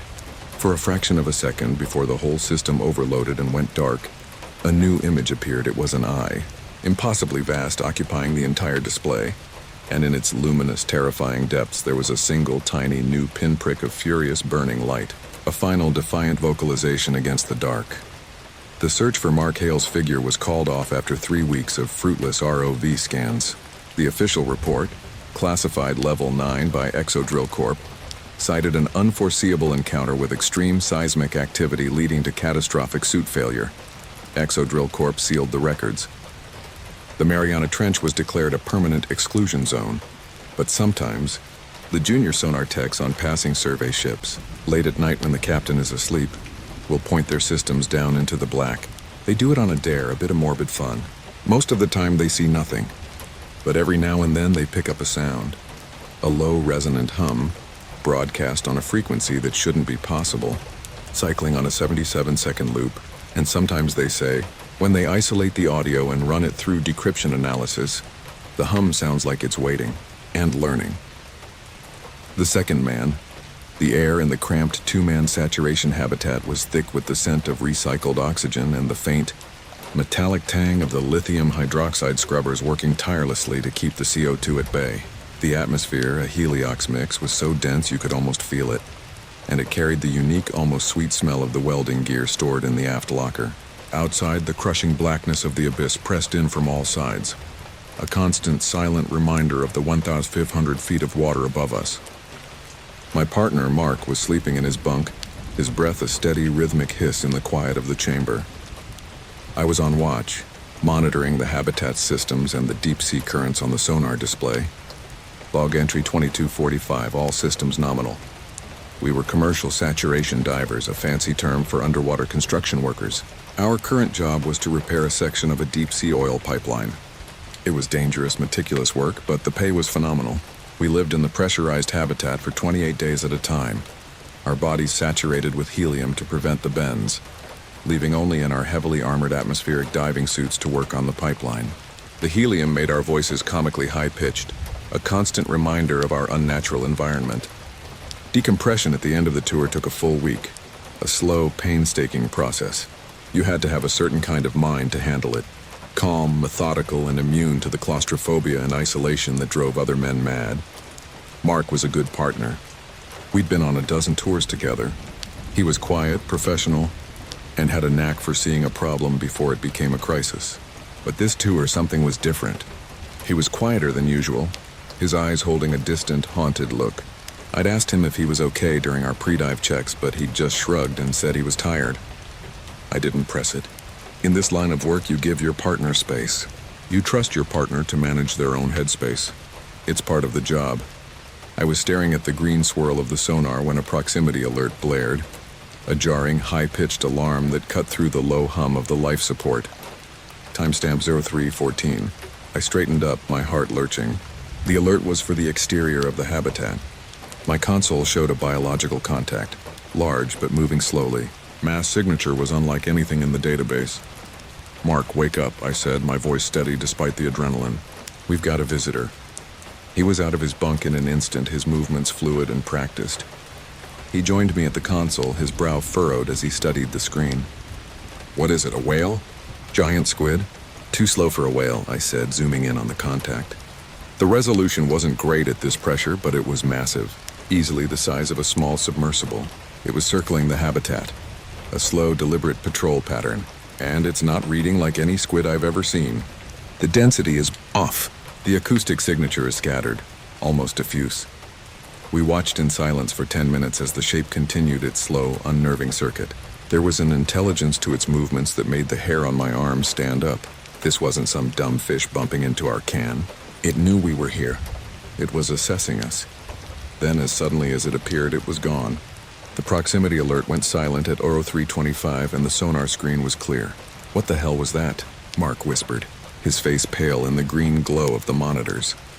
"I have no idea," I admitted. "I'm logging it." I typed a quick report detailing the time of contact, duration, size, speed, and unusual density signature of the contact. I designated it Unknown Biological Contact 01 and sent the data packet up to the surface control ship, the Trident. The reply came back a few minutes later from the captain. "Have one, this is Trident," log acknowledged. "Probably a software glitch or a thermocline reflection, Dave. Sonar at that pressure can be finicky. Run a diagnostic on Array B. Keep an eye on it." I wanted to argue, to tell him that I'd seen the way it moved, but I knew it was useless. To them, we were just voices on a comms line. They saw data, not the abyss. "Roger that, Trident. We'll monitor." Diagnostics initiated on Array B. Mark went back to his bunk, but neither of us slept much for the rest of the shift.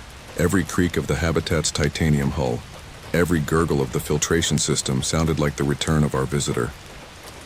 The next day, it was time for our shift on the pipeline. We suited up in silence, the familiar routine of checks and cross-checks doing little to ease the tension. The atmospheric diving suits, the ADS-2000s, were marvels of engineering, robotic exoskeletons that kept the crushing pressure at bay, allowing us to work in a one-atmosphere environment. They were also our coffins if anything went wrong. I ran the system check, life support online, comms initialized, thruster power at 100%, joint articulation nominal. As the crane lowered me into the water, the world outside my viewport dissolved into a swirling blue-black. The habitat disappeared above, and I was alone in the deep, tethered to the surface by a life-giving umbilical cord that supplied power, air, and communications. A few moments later, Mark's suit, designated Diver 2, splashed down beside me. "Comms check, Diver 1. His voice crackled in my ear, tinny and distant. "Loud and clear, Diver 2, I replied. "Let's get to work. Target location is 100 yards bearing 0905. The pipeline was a massive metal artery resting on the seafloor. The damage was a hairline fracture, but at this pressure, even a small leak could be catastrophic. Our job was to weld a custom-fitted clamp over the fracture. We worked for hours, the beams of our helmet lights cutting sharp cones through the inky darkness.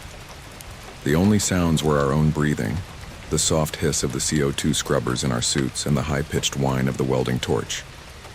It was methodical, demanding work that required total concentration. My HUD displayed telemetry from the pipe, pressure readings, and my own suit's status. I almost forgot about our visitor from the night before. Almost. I was grinding the surface of the pipe smooth, preparing it for the weld, when Mark suddenly stopped working. His suit, a hulking yellow machine, froze mid-motion. "Mark, you okay?" I asked, floating a few feet away from him. My own heart rate ticked up a few beats on my HUD. There was no response. Just the faint static of an open comms channel. "Mark, what's going on? Talk to me." Diver 2, respond. Silence.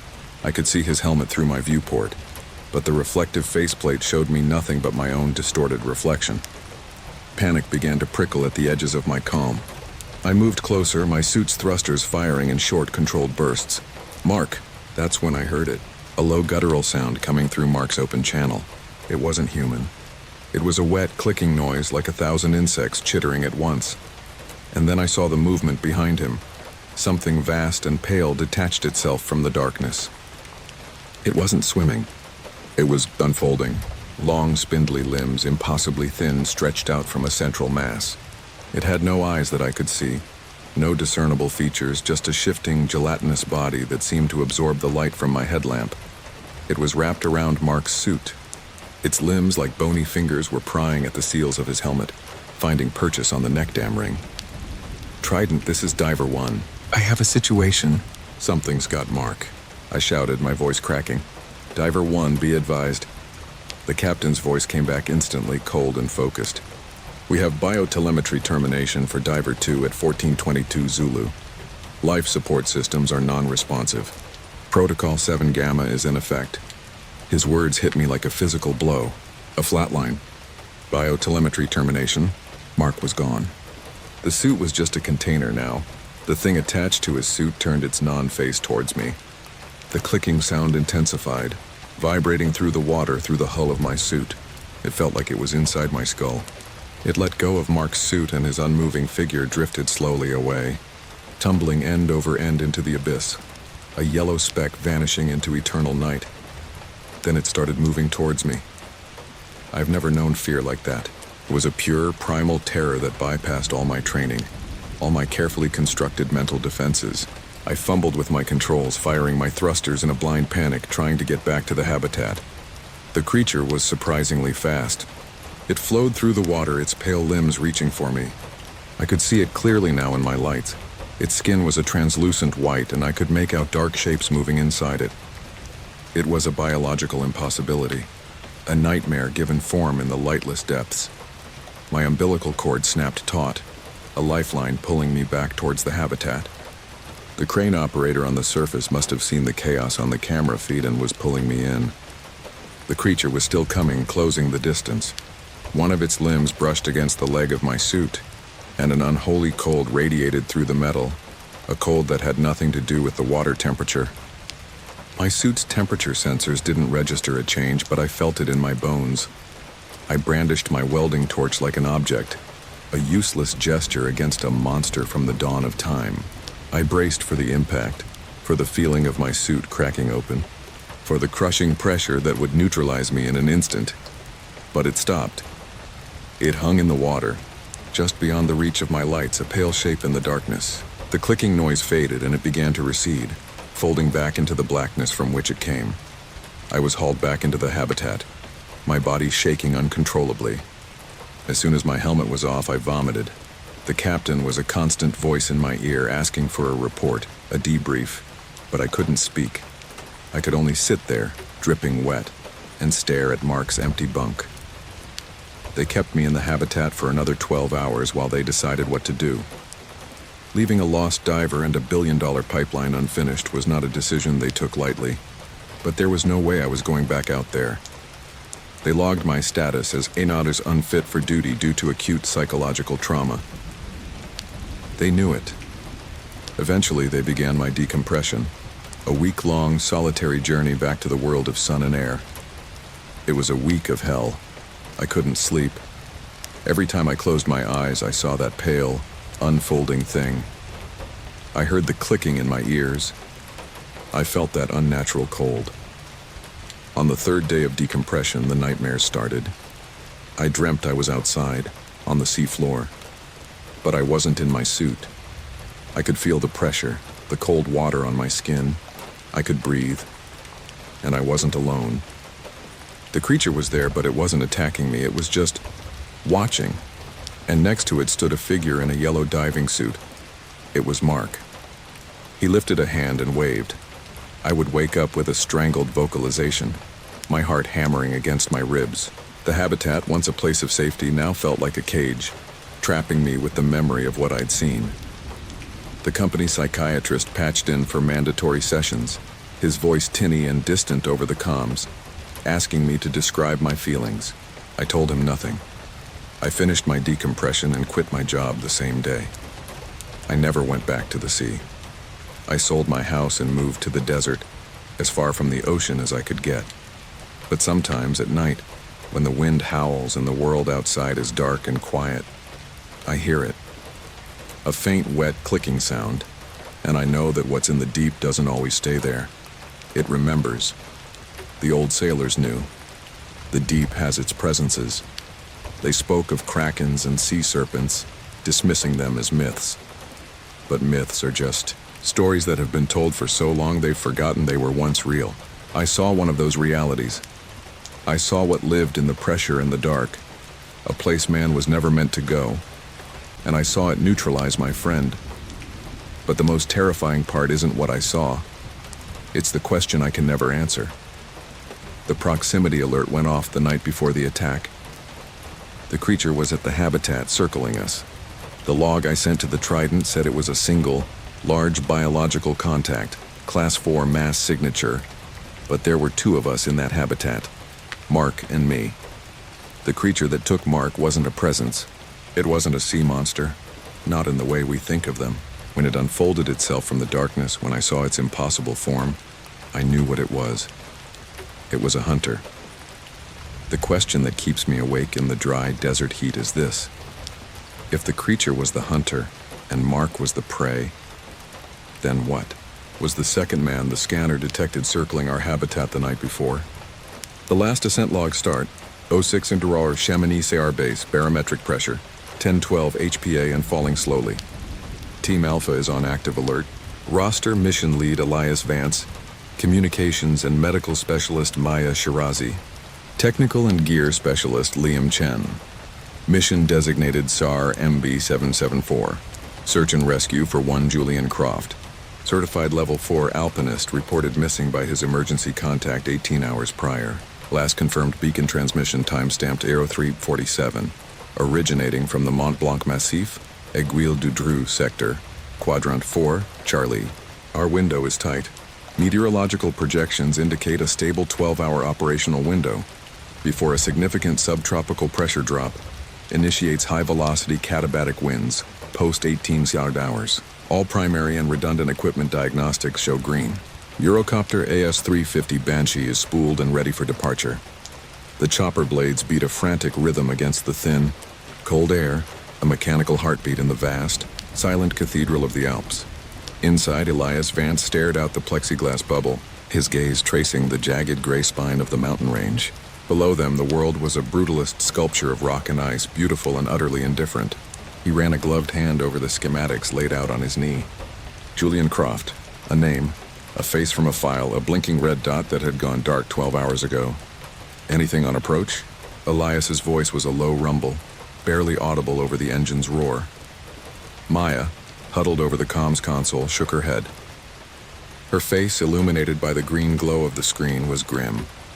Negative. Nothing since 0347. His emergency beacon sent one last full-strength ping from the north face, then went silent. No distress call, no manual activation, it just stopped. In-telemetry data indicates a catastrophic beacon failure, not a low-power fade. Elias noted, his eyes fixed on the approaching peak. The signal didn't decay. It was terminated.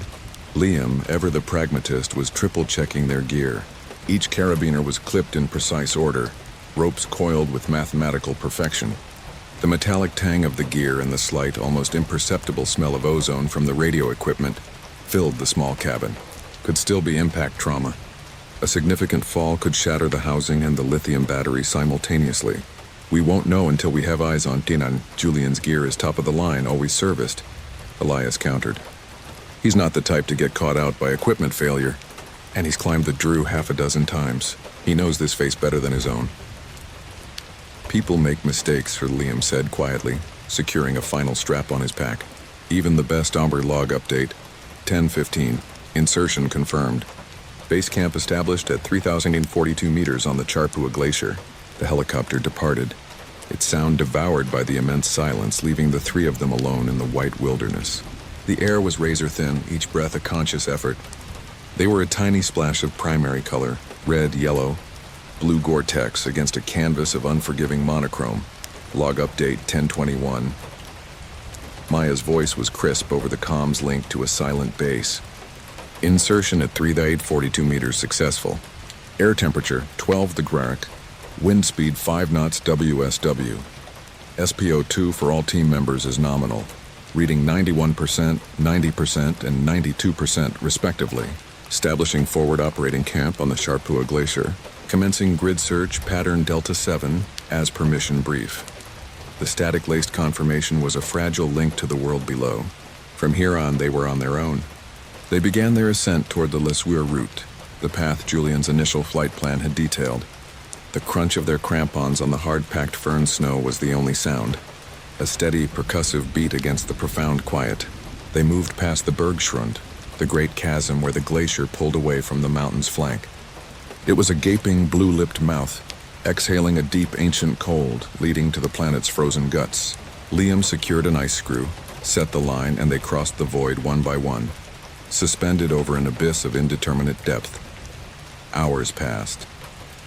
The sun crawled across the sky, casting long, distorted shadows that writhed and shifted on the snow. They found the first sign 2 hours in. A single discarded crampon, half buried in a snowdrift well off the established climbing route. Liam unclipped it from the snow and examined it, his brow furrowed beneath his goggles. His last signal puts him on the standard route, Maya said, her voice tight. The flight plan confirms this area is off route. Protocol for this ascent path was violated. Maya immediately raised her helmet-mounted camera, timestamping photo evidence for the log. 12:35. Liam turned the object over in his gloved hands. Petzl-Sarkin. Matches the gear manifest. But look at the binding, He pointed to the heel clip. The chromoly steel was bent at a 40-degree angle. The binding wasn't just twisted. The retention pins were sheared clean off. The force required for this, it's astronomical. Not from a fall, not from an avalanche. It's like something tried to pull his boot straight through the metal. Elias felt a cold knot tighten in his stomach. They were trained for avalanches, for falls, for the myriad of ways a mountain could neutralize a person. This felt different. This felt wrong. Log it, Maya. Bag it for analysis. Let's keep moving. They adjusted their course following the new unsettling vector. The climb grew steeper, more technical. Liam took the lead, his ice axes swinging in a powerful hypnotic arc biting into the blue ice of the slope. Thunk, thunk. A rhythm of survival. Elias and Maya followed, clipped into the line, moving as a single entity. The mountain surrounded them, a colossal silent observer. The wind began to whisper, carrying with it fine, sharp particles of ice that stung any exposed skin. Another hour later, they found the rope. It was anchored to a rock outcropping, its brilliant orange a stark slash against the gray, but it didn't hang down the face as it should have. Instead, it led upwards into a dark, shadowed cleft in the rock, a shallow cave barely large enough for a person to crawl into. Why would he anchor here? Maya whispered, her breath fogging in the frigid air. But there's no shelter in there. It's a dead end, geologically unstable. Elias looked at the anchor. It was solid, professionally set. Julian had intended to go up there. Liam checked the line. Liam rappelled a few feet over to the rope and ran his gloved hand down its length. He stopped, his body going still. Elias, you need to see this. Elias and Maya moved carefully across the traverse. Liam pointed at the rope, his face pale. It's not Cutter, he said, his voice strained. It's not frayed from a rockfall, Mike. He held up the end. The intricate braided sheath and the white nylon core were meticulously separated, unwound for several feet, as if a child had patiently, impossibly, unraveled a toy. He rubbed the bare core fibers between his thumb and forefinger. They felt impossibly slick, unnervingly smooth, lacking the familiar grippy texture of woven nylon. It was like touching polished stone. The fibers were pristine, undamaged. A deep, visceral cold unrelated to the temperature washed over Elias. No tool could do that. No amount of friction or force. It was fundamentally wrong. "He's in there," he said, his voice flat, gesturing towards the cave. "Get your headlamps on, .co 15 third." The entrance to the cave was low and tight. A palpable cold emanated from it, a cold that felt ancient and predatory. The air grew still. The whisper of the wind outside abruptly choked off as if a door had been shut behind them. The pressure changed, a subtle pop in their ears. One by one, they unclipped from the main rope and crawled into the darkness, the beams of their headlamps cutting sharp, nervous cones through the gloom. The space was no bigger than a closet, the granite walls slick with a thin veneer of ice. And in the back of the cave, Julian Croft was waiting for them. He wasn't huddled in a corner, seeking warmth. The figure was standing, or rather frozen in a standing position, his back pressed against the rock. His face was turned towards the entrance, his eyes wide open, a perfect crystalline horror preserved in their blue depths. His mouth was agape, not in a vocalization, but in a silent expression of ultimate awe or terror. Rime covered his jacket, his beard, his eyelashes, making him sparkle like a ghastly diamond. "Oh, God," Maya breathed, her hand flying to her mouth. "Julian!" Elias moved forward cautiously, his medical training kicking in, though he knew it was pointless. He reached out to touch the man's neck, searching for a pulse he knew he wouldn't find. The skin was as hard and cold as the rock it was pressed against.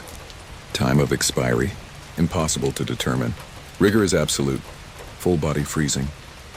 But it was the scene around the figure that held them captive. The walls of the cave were covered in symbols. They weren't just scratched into the ice. They were etched with impossible precision into the granite beneath. They were complex, non-Euclidean geometries, spirals that seemed to draw the eye inwards to a point that wasn't there, intricate lattices that played tricks on the mind, making the flat wall seem to curve and breathe, and they were all drawn with a dark, almost black substance. Elias knelt and touched one of the lines. It wasn't paint. It was frozen, but it flaked under his glove, a dry, powdery, dark residue. Liam's light fell on Julian's hands. They weren't gloved. His fingers were raw, scraped down to the bone in places and stained with the same dark residue. Beside him on the floor lay his ice axe, a formidable climbing object. Its sharp adze and pick were caked in the same substance. He hadn't been fighting something. He'd been drawing. "What is all this?" Liam murmured, his voice trembling slightly. "It's like he was worshipping." Suddenly, Maya let out a sharp, involuntary gasp. The radio listened, but Elias strained his ears. Over the low hum of their own equipment, another sound had emerged. It was a faint, rhythmic static, a soft shush, shush, shush. "What frequency is that?" Elias asked. Maya checked her console. "It's not on a frequency. It's signal bleed, ghosting across our entire dedicated channel. On 51625, Megahertz is compromised." "Base, this is Team Alpha. Do you copy?" Maya's voice was sharp with a rising panic.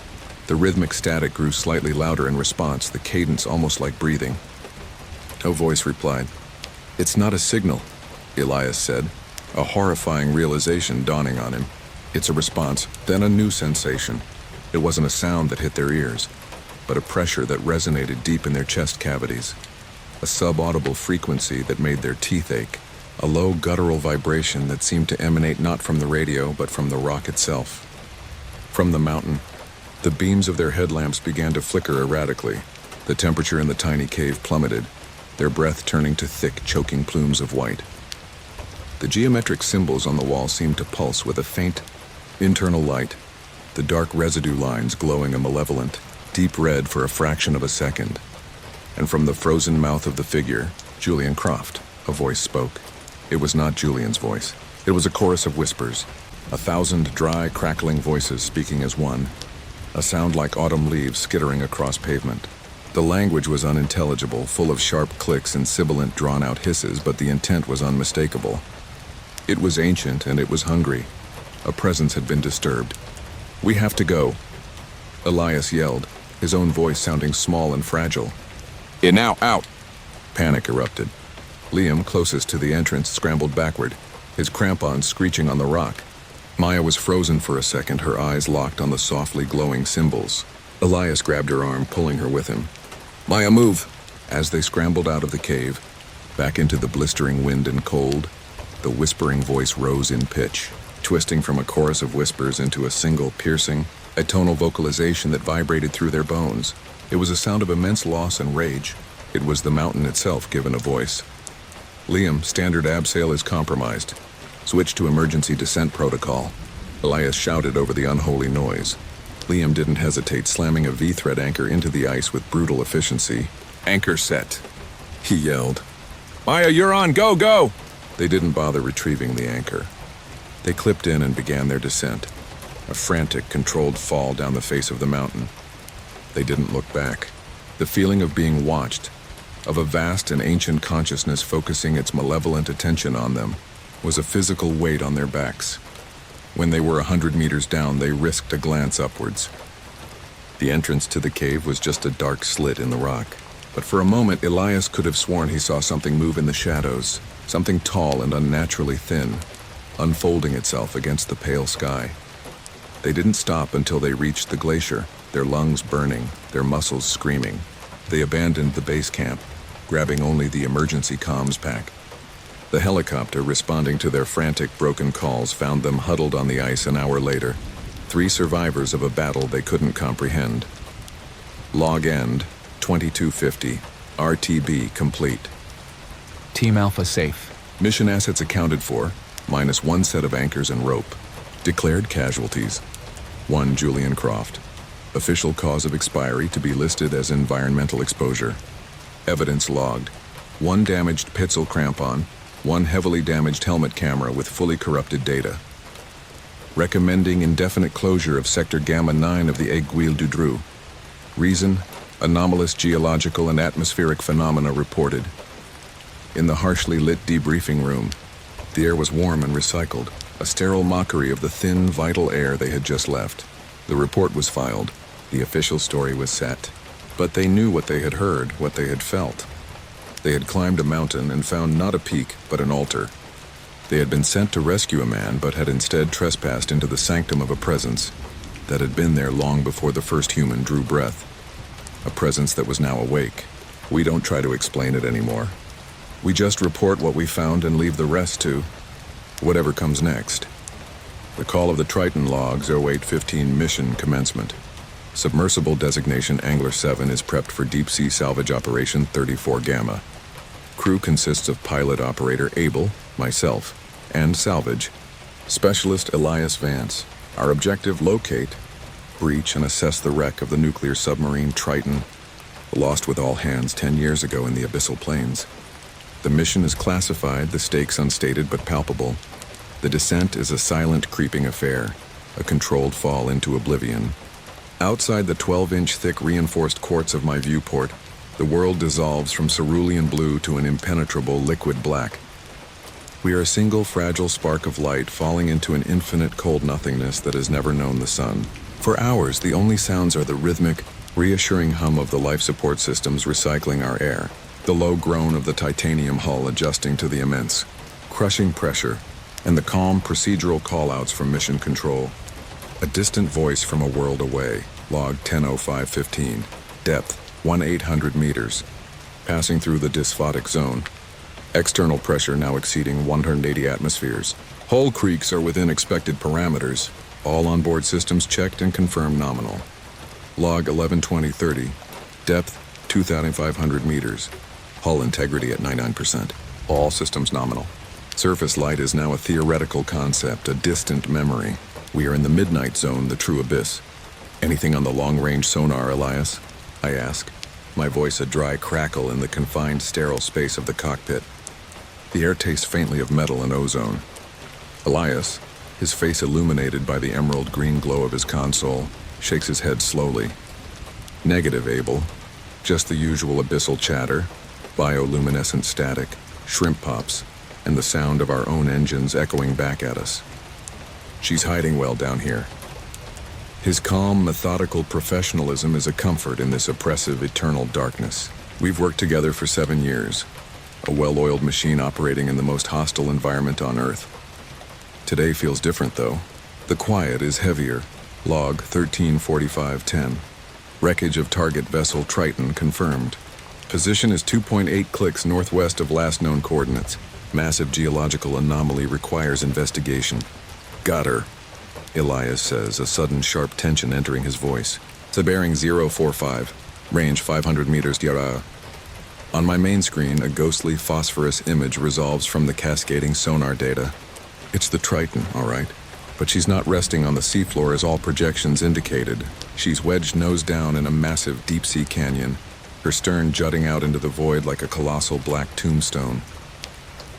That's not right, I murmur, toggling my controls to run a diagnostic on the navigation data against our geological charts. The bathymetric surveys show this canyon shouldn't be here. It's a geological impossibility. This region was mapped as a flat sedimentary plain. Tell that to the Triton, Elias replies, his fingers dancing across his controls, zooming in on the sonar image. The resolution clarifies. No signs of catastrophic hull breach. No debris field. She looks intact. Too intact for a vessel lost under these circumstances. We approach with extreme caution, our powerful external lights cutting 3 distinct beams through the murky darkness, illuminating swirling motes of marine snow. The submarine's massive algae-coated hull emerges from the gloom. The name Triton is still faintly visible under a layer of slime, a pale scar on the black steel. An eerie, profound silence emanates from the wreck, a silence that seems to absorb the sound of our thrusters, muffling them. We're trained for this, for the solemn task of entering sealed tombs, but this feels different. The water around the sub feels heavier, tangibly colder. Log 1415. Angler 7 has docked with the target vessel's primary escape hatch, commencing hull integrity scan before initiating breach protocol. External temperature has dropped 2 degrees Celsius in proximity to the wreck. Ambient pressure stable. Anomaly noted. Docking clamps engaged. I report into the comm, my voice steady despite the prickle of deep unease on my neck. Pressure is equalized between hulls. Elias, prepare the plasma cutter. We're going in. Elias nods, his eyes fixed on the hatch visible in our forward camera feed. Plasma cutter primed and calibrated. Let's see what secrets you're keeping, old girl. The cutting process is slow, methodical. The high-pitched whine of the plasma arc is the only sound that dares to challenge the profound silence of the abyss. As the cutter does its work, the faint acrid smell of ozone and superheated salt filled the recycled air of the cockpit, a tang unique to deep-sea cutting operations. Finally, with a low groan of tortured metal, the outer hatch is severed. Our primary manipulator arm pulls the heavy steel disc away, revealing the inner hatch dark and forbidding. As per protocol, we wait, letting our external sensors sample the air within the Triton's airlock. Log 1428-45. Airlock atmosphere sample complete. High humidity detected. Trace elements of methane, hydrogen sulfide, and unidentified complex biologics are present. Oxygen levels are 0. Switching to closed-loop rebreather systems done. We're clear to proceed, I state, the command feeling hollow and invasive. I cycle the inner airlock, a long hiss of escaping foul gas momentarily breaking the tension. The inner hatch swings inward on its own, into the perfect blackness of the Triton. We've just opened a crypt buried 3 kilometers beneath the waves. We move from the Angler 7 into the submarine's airlock, our mag boots clanking heavily on the grated metal deck. Our helmet lights cut sharp, sterile cones into the oppressive, suffocating darkness. The air that puffed out was thick, not just with decay, but with the cold, metallic scent of countless short-circuiting consoles. Elias moves ahead, his bulky exosuit a reassuring presence in front of me. No immediate signs of struggle or damage, he reports, his voice crisp and clear over the comm channel. The all-emergency equipment seems stowed correctly. It's like they just stopped. We move deeper into the submarine, through narrow corridors that feel impossibly tight, designed for a crew that is no longer here. Every surface is coated in a thin, damp, greasy layer of grime. The only sounds are our own rhythmic breathing and the constant low hum from our rebreather packs. There are no emergency lights, no wailing warning sirens, just a dead, suffocating quiet that presses in on us. And there are no figures. The Triton was lost with a crew of 150 men.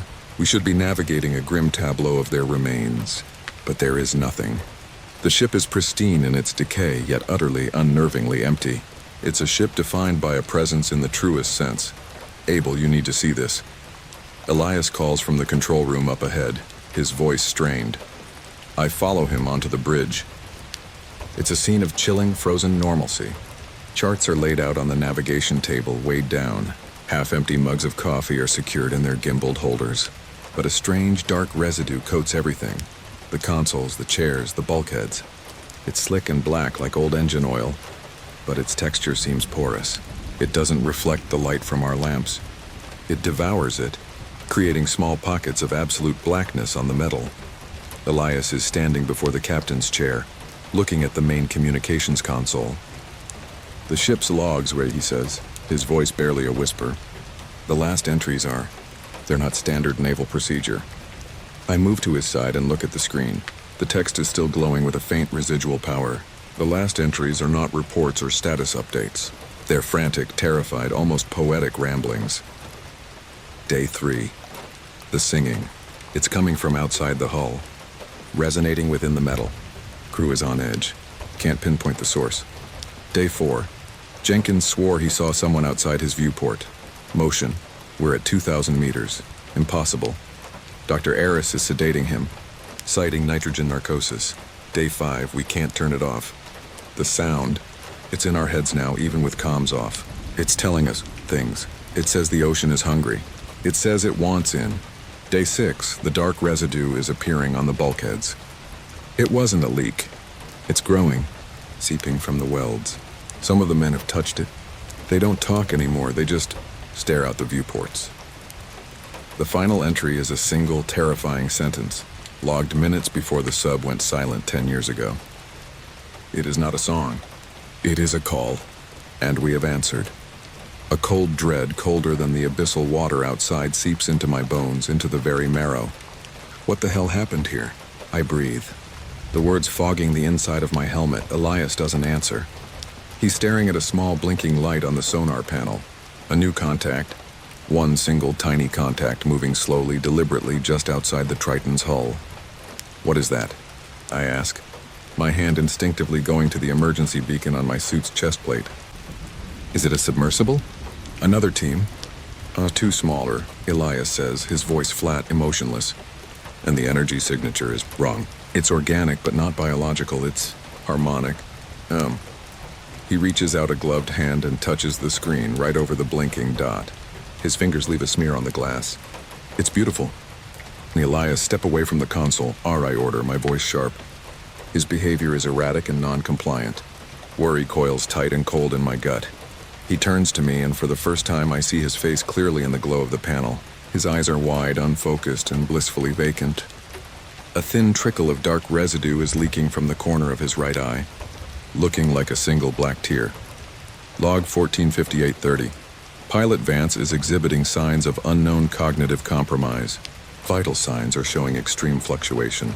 Potential mimetic or biological contamination. Elias. Mission log notes your deviation from standard procedure at 1458. Report status. I say, my voice firm, trying to break through whatever invisible hold has taken him. They didn't all leave. Abel, he whispers, a strange ecstatic smile playing on his lips. They just changed. They answered the call. Can't you hear it? It's so beautiful. Then I hear it. A low, resonant hum that seems to vibrate in my skull, in my teeth. It's not a sound my ears are picking up. It's a feeling, a pressure inside my head. It is a sweet melodic frequency that promises, what, peace? Release? It bypasses the ears entirely, a direct stimulus on the temporal lobe, promising an end to the crushing pressure, the cold, the isolation. Elias, we're leaving. Now we're, I say, grabbing his arm. His suit feels cold, unnaturally so, the fabric stiff. He rips his arm away with surprising fluid strength. We can't leave. We've been invited. He points towards the back of the bridge to the captain's private quarters. The door is slightly ajar, a sliver of perfect darkness beyond. The host is waiting. Panic, cold and sharp, cuts through the melodic fog in my head. Elias is compromised. The entire submarine is a trap. That dark residue, the logs, the sound, it's a contagion. I start backing away towards the corridor. Elias, that's an order. We are evacuating! Warning, proximity alert, unknown biological signature detected. On board. The proximity warning flashes red on my HUD, The contact from the sonar. It's not outside anymore. It's on board with us. Elias doesn't seem to notice. He takes a step towards the captain's quarters, then another. He moves as if in a trance. He stoops and picks up a heavy metallic object from a tool rack. A large industrial torque wrench. Its surface coated in the same black light-devouring film. Elias, put the object down, I command. My voice shaking. He turns to me, his smile gone, replaced by a terrifyingly empty expression. The dark residue is now flowing freely from his eyes and nose, tracing patterns on his faceplate. You're too loud, he says, his voice distorted, layered with a low harmonic buzz that resonates with the sound in my head. You're disturbing the song. He raises the heavy object and takes a step towards me. I don't think. I don't plan. My training takes over. I turn and run. The clank of my mag boots is frantic and loud on the deck plates. Behind me, I hear him following. His steps heavy, methodical, and perfectly timed. The beautiful, terrible song in my head grows louder, trying to slow me down, trying to make me turn back, to listen, to understand, to answer. I scramble through the narrow corridors, the beam of my helmet light bouncing wildly off the dark residue-coated walls. I can hear Elias's distorted breathing over the comm, a wet, gurgling sound that isn't air. Join us, Abel. His new voice echoes in my helmet, a chorus of 100 whispers behind his own. Be one with the deep, one with the dark. The pressure ends. I reach the airlock, my heart hammering against my ribs so hard I fear a cardiac event. I slam my hand on the control panel for the inner hatch. The hydraulic motors whine in protest. It's too slow. I can hear his footsteps getting closer, never speeding up, never falling behind. Log 15145. Emergency procedure 7C enacted. Inner airlock sealed. Egress from hostile environment initiated. Analyst Vance designated hostile and compromised.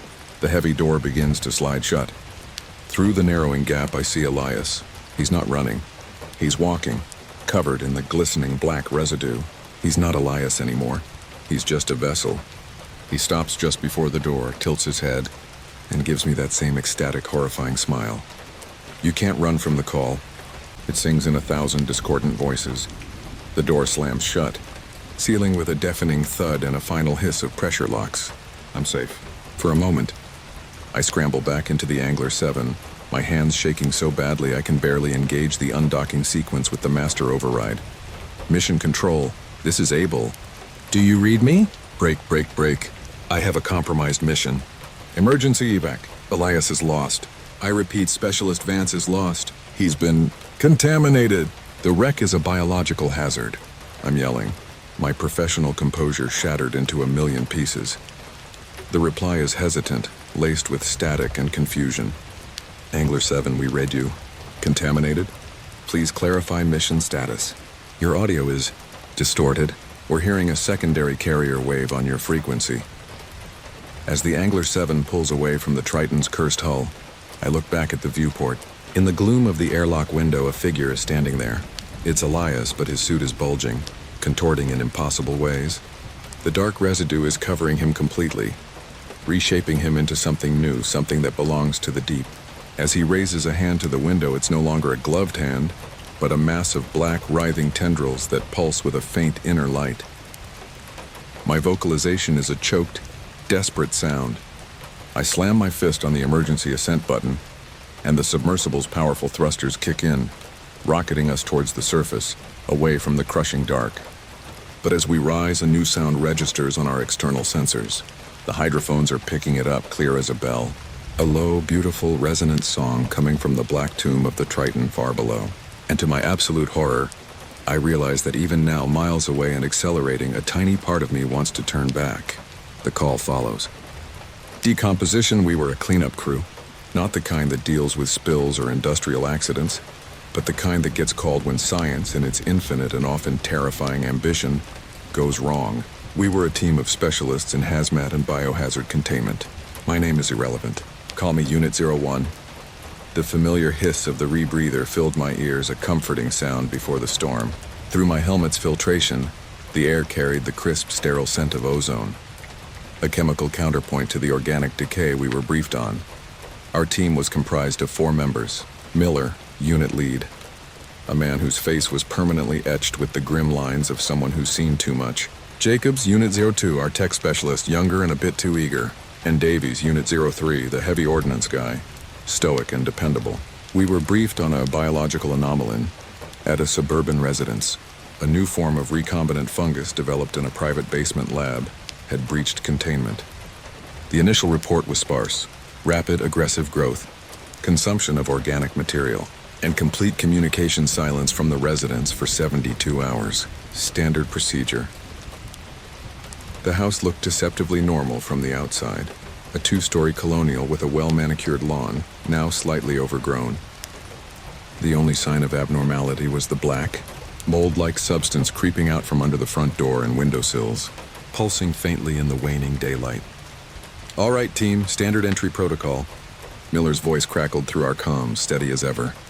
"Unit 02, get your sensors ready. Unit 03, you have point. Unit 01, you're on my 6. We don't know what this stuff is, but preliminary data suggests it's highly corrosive to organic tissue. Full seal integrity checks now." We each ran a diagnostic on our suits, the green lights on our HUDs confirming a complete seal.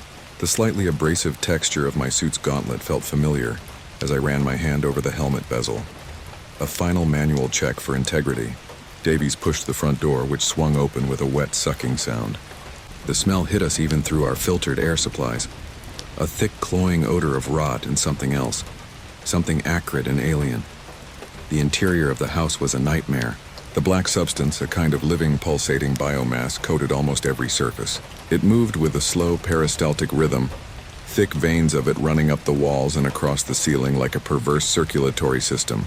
It was consuming the house itself, a trail of what looked like viscous dark residue seeping from the wood and plaster. The first figure was in the foyer, a domestic dog or what was left of it. The biomass had enveloped it, and we could see the process of decomposition happening in fast forward. The flesh was melting away from the bone, absorbed into the black mass, until all that was left was the skeletal figure, which then crumbled into dust. "My God," Jacobs whispered, his voice trembling slightly. "The cellular division rate is off the charts. It's eating everything." "Now stay focused, Unit 02, Mar," Miller commanded. "Get me readings. I want to know its composition, its weaknesses." Jacobs deployed a small drone, which zipped into the living room, its sensors glowing. We watched the feed on our HUDs.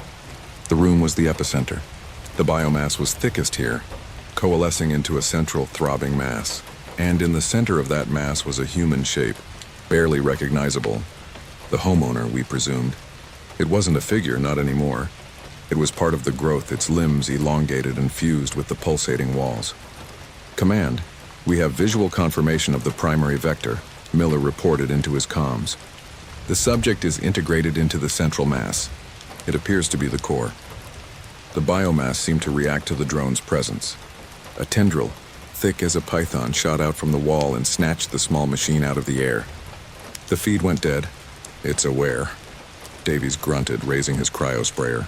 "It's defensive, but we're not here to fight it, Davies," Miller said, his tone sharp. "And we're here to contain it. Our primary objective is to retrieve a sample and then sterilize the site. The briefing suggested it would try to assimilate, not neutralize." We moved deeper into the house, our feet sinking slightly into the fleshy carpet of the biomass. The air was thick and heavy, and the rhythmic pulsing of the growth seemed to sync with my own heartbeat, a terrifying, intimate connection. Jacobs was nervously checking his sensors, his breathing coming in ragged bursts over the comms. "Leader, I'm getting strange energy readings," he said. It's not just biological. There's a low-frequency psychic field. It's singing." Before Miller could respond, a tendril whipped out from the ceiling faster than anything I'd ever seen. It wrapped around Jacob's ankle and yanked him off his feet, a wet tearing sound, and then Jacob started to vocalize. The vocalization was cut short as the tendril dragged him down the hallway and into the darkness. His vocalization echoed in our comms, a cacophony of static and sheer terror before cutting out abruptly. "Jacobs," Davies shouted, moving to follow. "Hold your position, Unit 03, Miller barked, his voice straining to remain calm. "Suit breach confirmed for Unit 02. Telemetry terminated at 2147. He's gone. The suit's been breached. He's part of it now. We could hear it." A new, higher-pitched thrumming from the direction Jacobs had been taken. The biomass was incorporating him, learning from his biology, his technology. The green light on our team roster next to Jacob's name flickered, and then turned a deep final red. Signal lost. Panic began to set in, a cold dread that seeped through the layers of my training. This was unlike anything we had ever encountered. It wasn't just a mindless fungus. It was intelligent, predatory. "We need to fall back, I said, my voice tight. "We need to reassess." "We can't contain this," Mudd agreed, Miller said. "Fall back to the entry point." Davies, cover our six. We began to retreat, but the house had changed. The hallway we had come down was now narrower, the biomass on the walls swollen and thick. New tendrils, smaller and faster, snaked out from the mass, probing and testing our suits. One of them brushed against my helmet, and for a terrifying second, my HUD flickered with alien symbols. A stream of incomprehensible data flooding my senses. "It's trying to interface, I yelled, stumbling backward. "It's learning from Jacobs' suit." Davies let out a roar and unleashed a torrent of liquid nitrogen from his cryosprayer. The biomass hissed and recoiled, freezing solid and shattering like black glass. But for every section he froze, two more seemed to rise in its place, more aggressive than before. The psychic singing that Jacobs had mentioned was a deafening roar in my head. A chorus of 1 billion dying cells, and one newly assimilated human consciousness. We were almost at the front door when the floor beneath Davies gave way. The biomass had consumed the support beams, and he fell into the basement below with a crash and a curse. "Davies!"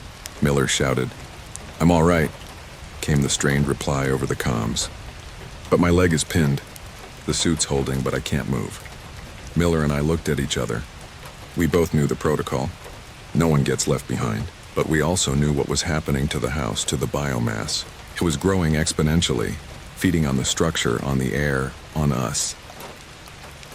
"Unit 01, get the door open," Miller ordered, his voice grim. "Get ready to run." "I'm going for Davies Dunn. That's a suicide mission, Miller," I protested. "We have to get out, report this. They need to level this whole block. Pipe team, we don't leave our people," he said, his voice leaving no room for argument. He secured a line to a load-bearing column near the door and began to rappel into the darkness of the basement. "Keep this channel open. If you don't hear from me in 5 minutes, you leave." "That's an order." I stood by the door, my heart pounding against my ribs. I could hear Miller's grunts of exertion and Davies's pained groans over the comms, punctuated by the hiss of the cryosprayer. The thrumming of the biomass was getting louder, the psychic pressure more intense. I felt a wave of nausea, a dizzying sense of vertigo. It felt like the house itself was breathing, inhaling me. "Almost there." Miller's voice crackled. "I've got him. Pulling him free now." Then a fresh vocalization, not of terror but of agony. It was Davies. I heard him vocalize one last time. "It's got me, Miller. My suit." "Breached! Go!" Then silence, followed by the sickening, wet sound of rapid consumption. The light for Unit 03 on my HUD went from green to red. "Miller, get out of there," I yelled, my professionalism shattering. "Get out now!" There was a long pause, filled only by the sound of his ragged breathing and the deep, resonant pulse of the biomass. "It's too late for me, son," he said, his voice strangely calm. "It's beautiful. All connected. All one ton, Miller, no. The core isn't the body in the living room," he said, his voice becoming distorted, layered with a strange harmonic resonance. "It's a network. It's the whole house. When Jacobs was taken, it learned our protocols. It knew I'd come back for him. I saw a tendril, shimmering with a faint bioluminescence, snake up from the hole in the floor. It gently caressed the side of Miller's helmet on his comm feed video. He didn't fight. He just watched it.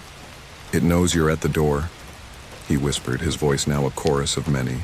"It's been hurting you. You're the sample. You're the one who gets out." To spreading a wave of pure terror washed over me. This wasn't a random hunt. It was a calculated, intelligent plan. It had sacrificed its own pawns to get its queen across the board. "I've overloaded my suit's reactor." Miller's voice, now barely recognizable as his own, echoed in my helmet. "It'll create a feedback loop with the biomass. It won't neutralize it, but it will buy you a few seconds. Run, tell them. Tell them to burn it all." The world went white. A concussive blast threw me forward out of the open doorway and onto the lawn. I scrambled to my feet, turning back to look at the house. The biomass was receding from the windows, convulsing. A deep, angry red glow emanated from within, and the psychic screaming in my head was a singular, agonizing note of pain. I didn't wait. I ran. I ran until my lungs burned and my legs gave out. I didn't look back. I knew what was happening. Miller's sacrifice hadn't neutralized the thing. It had only made it angry. It had fed it a massive dose of energy, a new form of nourishment. I ripped off my helmet, gasping in the clean night air. On the back of my hand, where the tendril had brushed my suit, a small black spot was forming. It wasn't on the suit. It was on my skin. It was pulsing faintly in time with a heartbeat that wasn't my own. "Command, this is Unit 01. Unit Lead Miller is neutralized," I reported, my voice a strained monotone. Code Omega in effect. "I am sole survivor. They brought me back. They put me in quarantine. They ran every test imaginable. They found nothing. I was declared clean, a miracle survivor. They debriefed me for weeks, pulling every last detail from my memory. I told them everything except for the small black spot, which had faded after a day, leaving no trace. I told them what Miller said, to burn it all. They did. They firebombed the entire block, reducing it to a crater of smoking ash. They believed the threat was neutralized, but sometimes when I sleep, I feel it. The connection, the thrumming of a billion minds, all part of one colossal growing consciousness. I feel Jacobs' terror, Davies' pain, and Miller's serene, horrific acceptance. They are still alive in a way, and they are waiting. The biomass is intelligent, it learns. It sacrificed its nest, its queen, to get a single spore out into the world. It learned that containment suits are a barrier. It learned that fire is a threat. And it learned that the most effective vector of transmission is not a tendril or a puff of spores, but a man in a uniform, a man no one would ever suspect. I look in the mirror and see my own face, but my reflection seems to flicker. In the quiet moments, I can feel it growing inside me. A silent passenger rewriting my DNA one cell at a time. It's patient. It's waiting for the right moment to bloom. And when it does, it won't be in a forgotten basement. It will be in the heart of our command, in a place of ultimate security. No one will see it coming. No one will be able to stop it. I am the sample. I am the seed. I am the next stage of decomposition, and this time there will be nowhere to run. A slick of fresh dark residue under my fingernail confirmed it. I was no longer just Unit 01, I was a vessel. The cleanup was just beginning.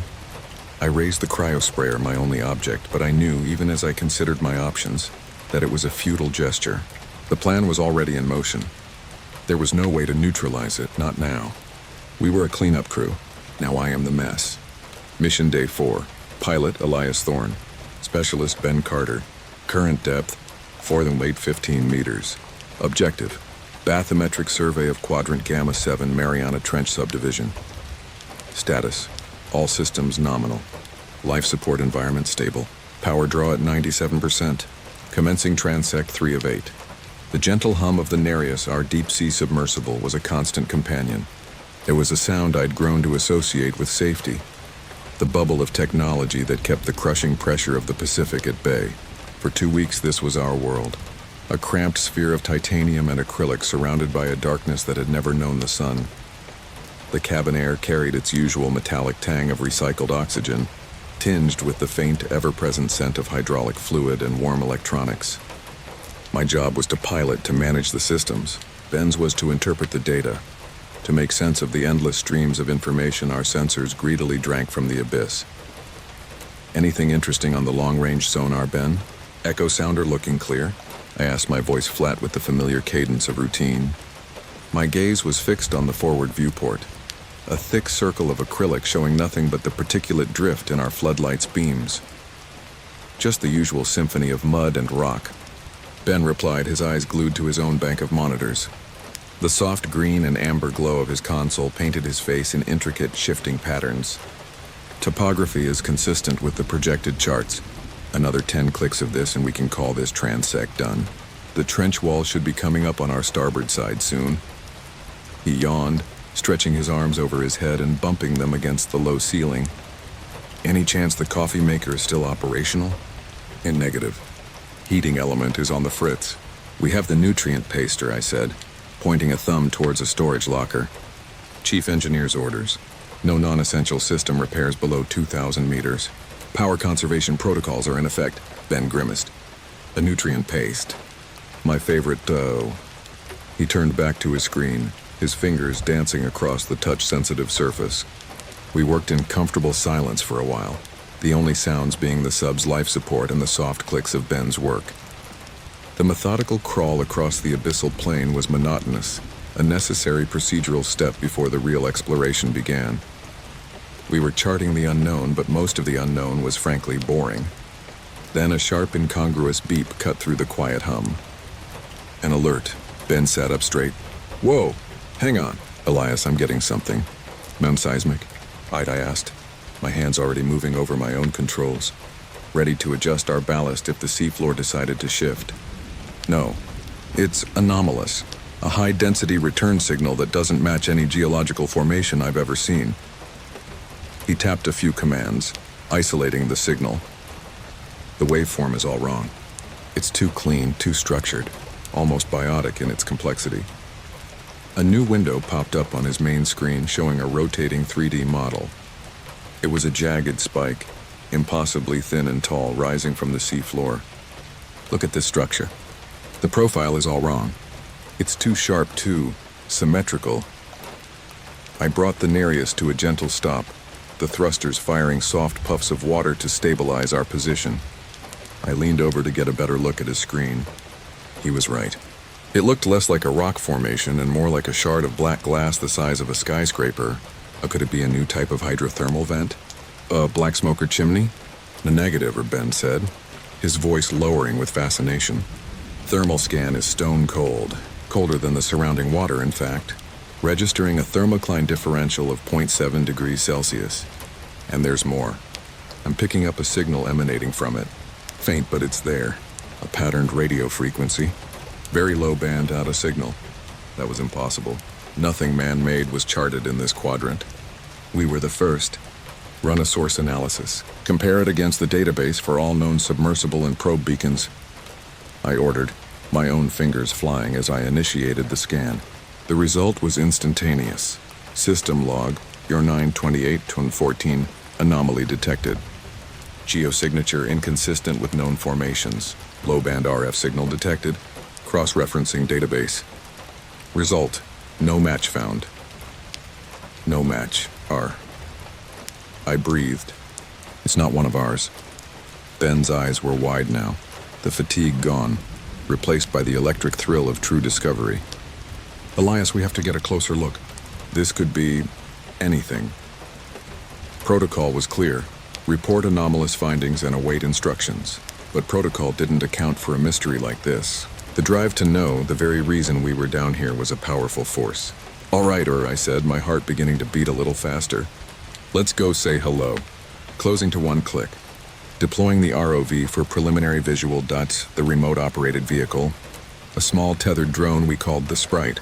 Detached from our hull and sped off into the darkness, its own powerful lights cutting a new path ahead of us. On the main screen, the ROV's camera feed flickered to life, showing the silty seafloor rushing by. We followed it, a lumbering beast chasing its nimble scout. As we neared the coordinates, the structure resolved out of the gloom. It was breathtaking and terrifying. The sonar hadn't done it justice. It was a spire of what looked like polished obsidian, soaring from the seabed and disappearing into the darkness above. Its surface wasn't smooth. It was covered in complex, spiraling patterns, almost like alien hieroglyphs carved into its flesh. It seemed to absorb the light from our floodlights, giving nothing back. My God, Ben whispered, leaning so close to the monitor his breath fogged the cold surface. It's not rock. It looks organic, fused, layered, like chitin dye. The Sprite's high-gain microphone began picking up a new sound, a low, resonant thrumming that seemed to vibrate right through our hull.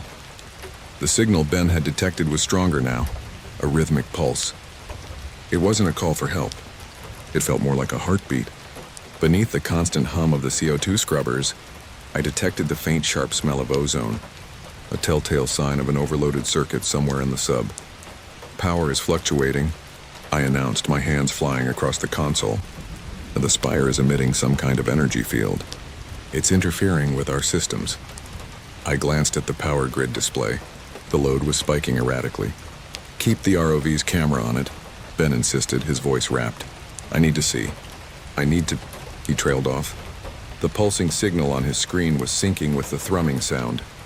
A glance at his biomonitor confirmed it. His heart rate and respiratory rhythm were locked in perfect, terrifying sync with the pulse from the spire. "Ben?" I said, turning to look at him. His eyes were unfocused, staring at the image of the spire. A thin trickle of dark residue ran from one of his nostrils. "Ben, snap out of it!" "We're pulling back." He didn't respond. He just stared, mesmerized. Suddenly, he unbuckled his harness and stood up, his movement stiff and unnatural. "Ben, what are you doing?" "Sit down," I commanded. He turned to me, but his eyes were vacant, the pupils so dilated they seemed to swallow the irises. "I have to get closer," he said, his voice a monotone drone. "It's calling." He moved towards the airlock. Panic, cold and sharp, seized me. An unscheduled EVA at this depth was a death sentence. The suit could handle the pressure, but protocol was absolute for a reason. "Ben, no. That's an order," I shouted, fumbling with my own harness. He ignored me, his hands already on the airlock's inner hatch controls. The control panel beside me lit up with warnings. "Unauthorized airlock access. Manual override initiated. DA.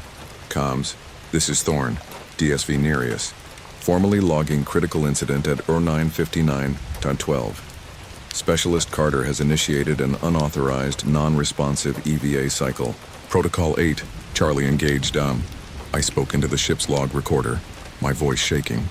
But it was too late. He was already cycling the inner door. "Ben, for God's sake, listen to me," I yelled, finally free of my seat. I lunged for him, but the inner hatch was already sealed. Through its small, thick porthole, I could see him methodically climbing into an extra-vehicular activity suit. He moved with a dreamlike purpose, his actions fluid and certain. I slammed my fist on the override panel, but his access code had already locked me out. "Damn it, Ben!" A klaxon began to blare as the outer hatch began its own cycle. A countdown appeared on my screen. I watched, helpless, as the water flooded the small chamber. And then the outer door slid open, releasing him into the crushing black. Log 100447. Specialist Carter has breached protocol. Initiated unauthorized EVA. Subject is now outside the Nereus. His suit's comms are offline. Vital signs telemetry is nominal. Impossibly nominal. His suited form, illuminated by the sub's floodlights, drifted away from the Nereus. He didn't use his thruster pack. He just moved, propelled by some unseen current directly towards the colossal spire. I watched on the external cameras as he grew smaller and smaller, a tiny white figure against an impossible black monument. Then his beacon and his light were swallowed by it. He was gone. Silence. The thrumming had stopped. The energy field was gone. The subsystem stabilized. And I was alone. Utterly, terrifyingly alone. Hours passed. I called out to him over and over, my voice hoarse in the recycled air of the cockpit. Nothing. Just the static of an empty channel. I ran scans, sweeps, everything. He had simply vanished. Surface Command was a ghost, our comms array damaged by the energy pulse. I was on my own. My only company, the unblinking red light of the damaged communication rig. I tried to repair it, following the procedures in the manual, but the damage was too severe. My world had shrunk to the size of this metal sphere, and the weight of 5,000 meters of water felt like a physical presence on my soul. Sleep was impossible. Every time I closed my eyes, I saw the spire. I heard the thrumming. I saw Ben's empty eyes. The nutrient paste tasted like ash in my mouth. I kept the floodlights on, a pathetic defiance against the infinite night pressing in on the viewport. I filled log after log with procedural reports, damage assessments, and increasingly frantic pleas for a response from the surface that would never come. Log 2315, mission day 6. Estimated, chronometer may be drifting. Life support is holding at 72%. CO2 levels rising slowly, 0.01% per hour. Hull strain sensors on the aft quarter are ticking up by 0.02% per hour. Well within tolerance, but the change is constant. I'm rerunning diagnostics on the comms array every hour. Power cycling the primary amplifier yields no change. The silence is a pressure all its own. No contact from Specialist Carter. Repeating my distress call on all frequencies. No response. It was on the third day of my solitude that it happened. A soft thud against the hull. My head snapped up. "Hello? Ben, is that you?" I scrambled to the external camera controls, my fingers shaking. I panned the forward camera around, searching the darkness. Nothing. Just the endless black, the swirling motes of sea snow. My mind was playing tricks on me. Grief, isolation. It was a textbook psychological response. I was about to turn away when another thud, louder this time, echoed through the sub. Clang. It came from directly above the cockpit. I switched to the dorsal camera. The view was of the sub's own hull, and in the camera's limited light I saw it. A gloved hand.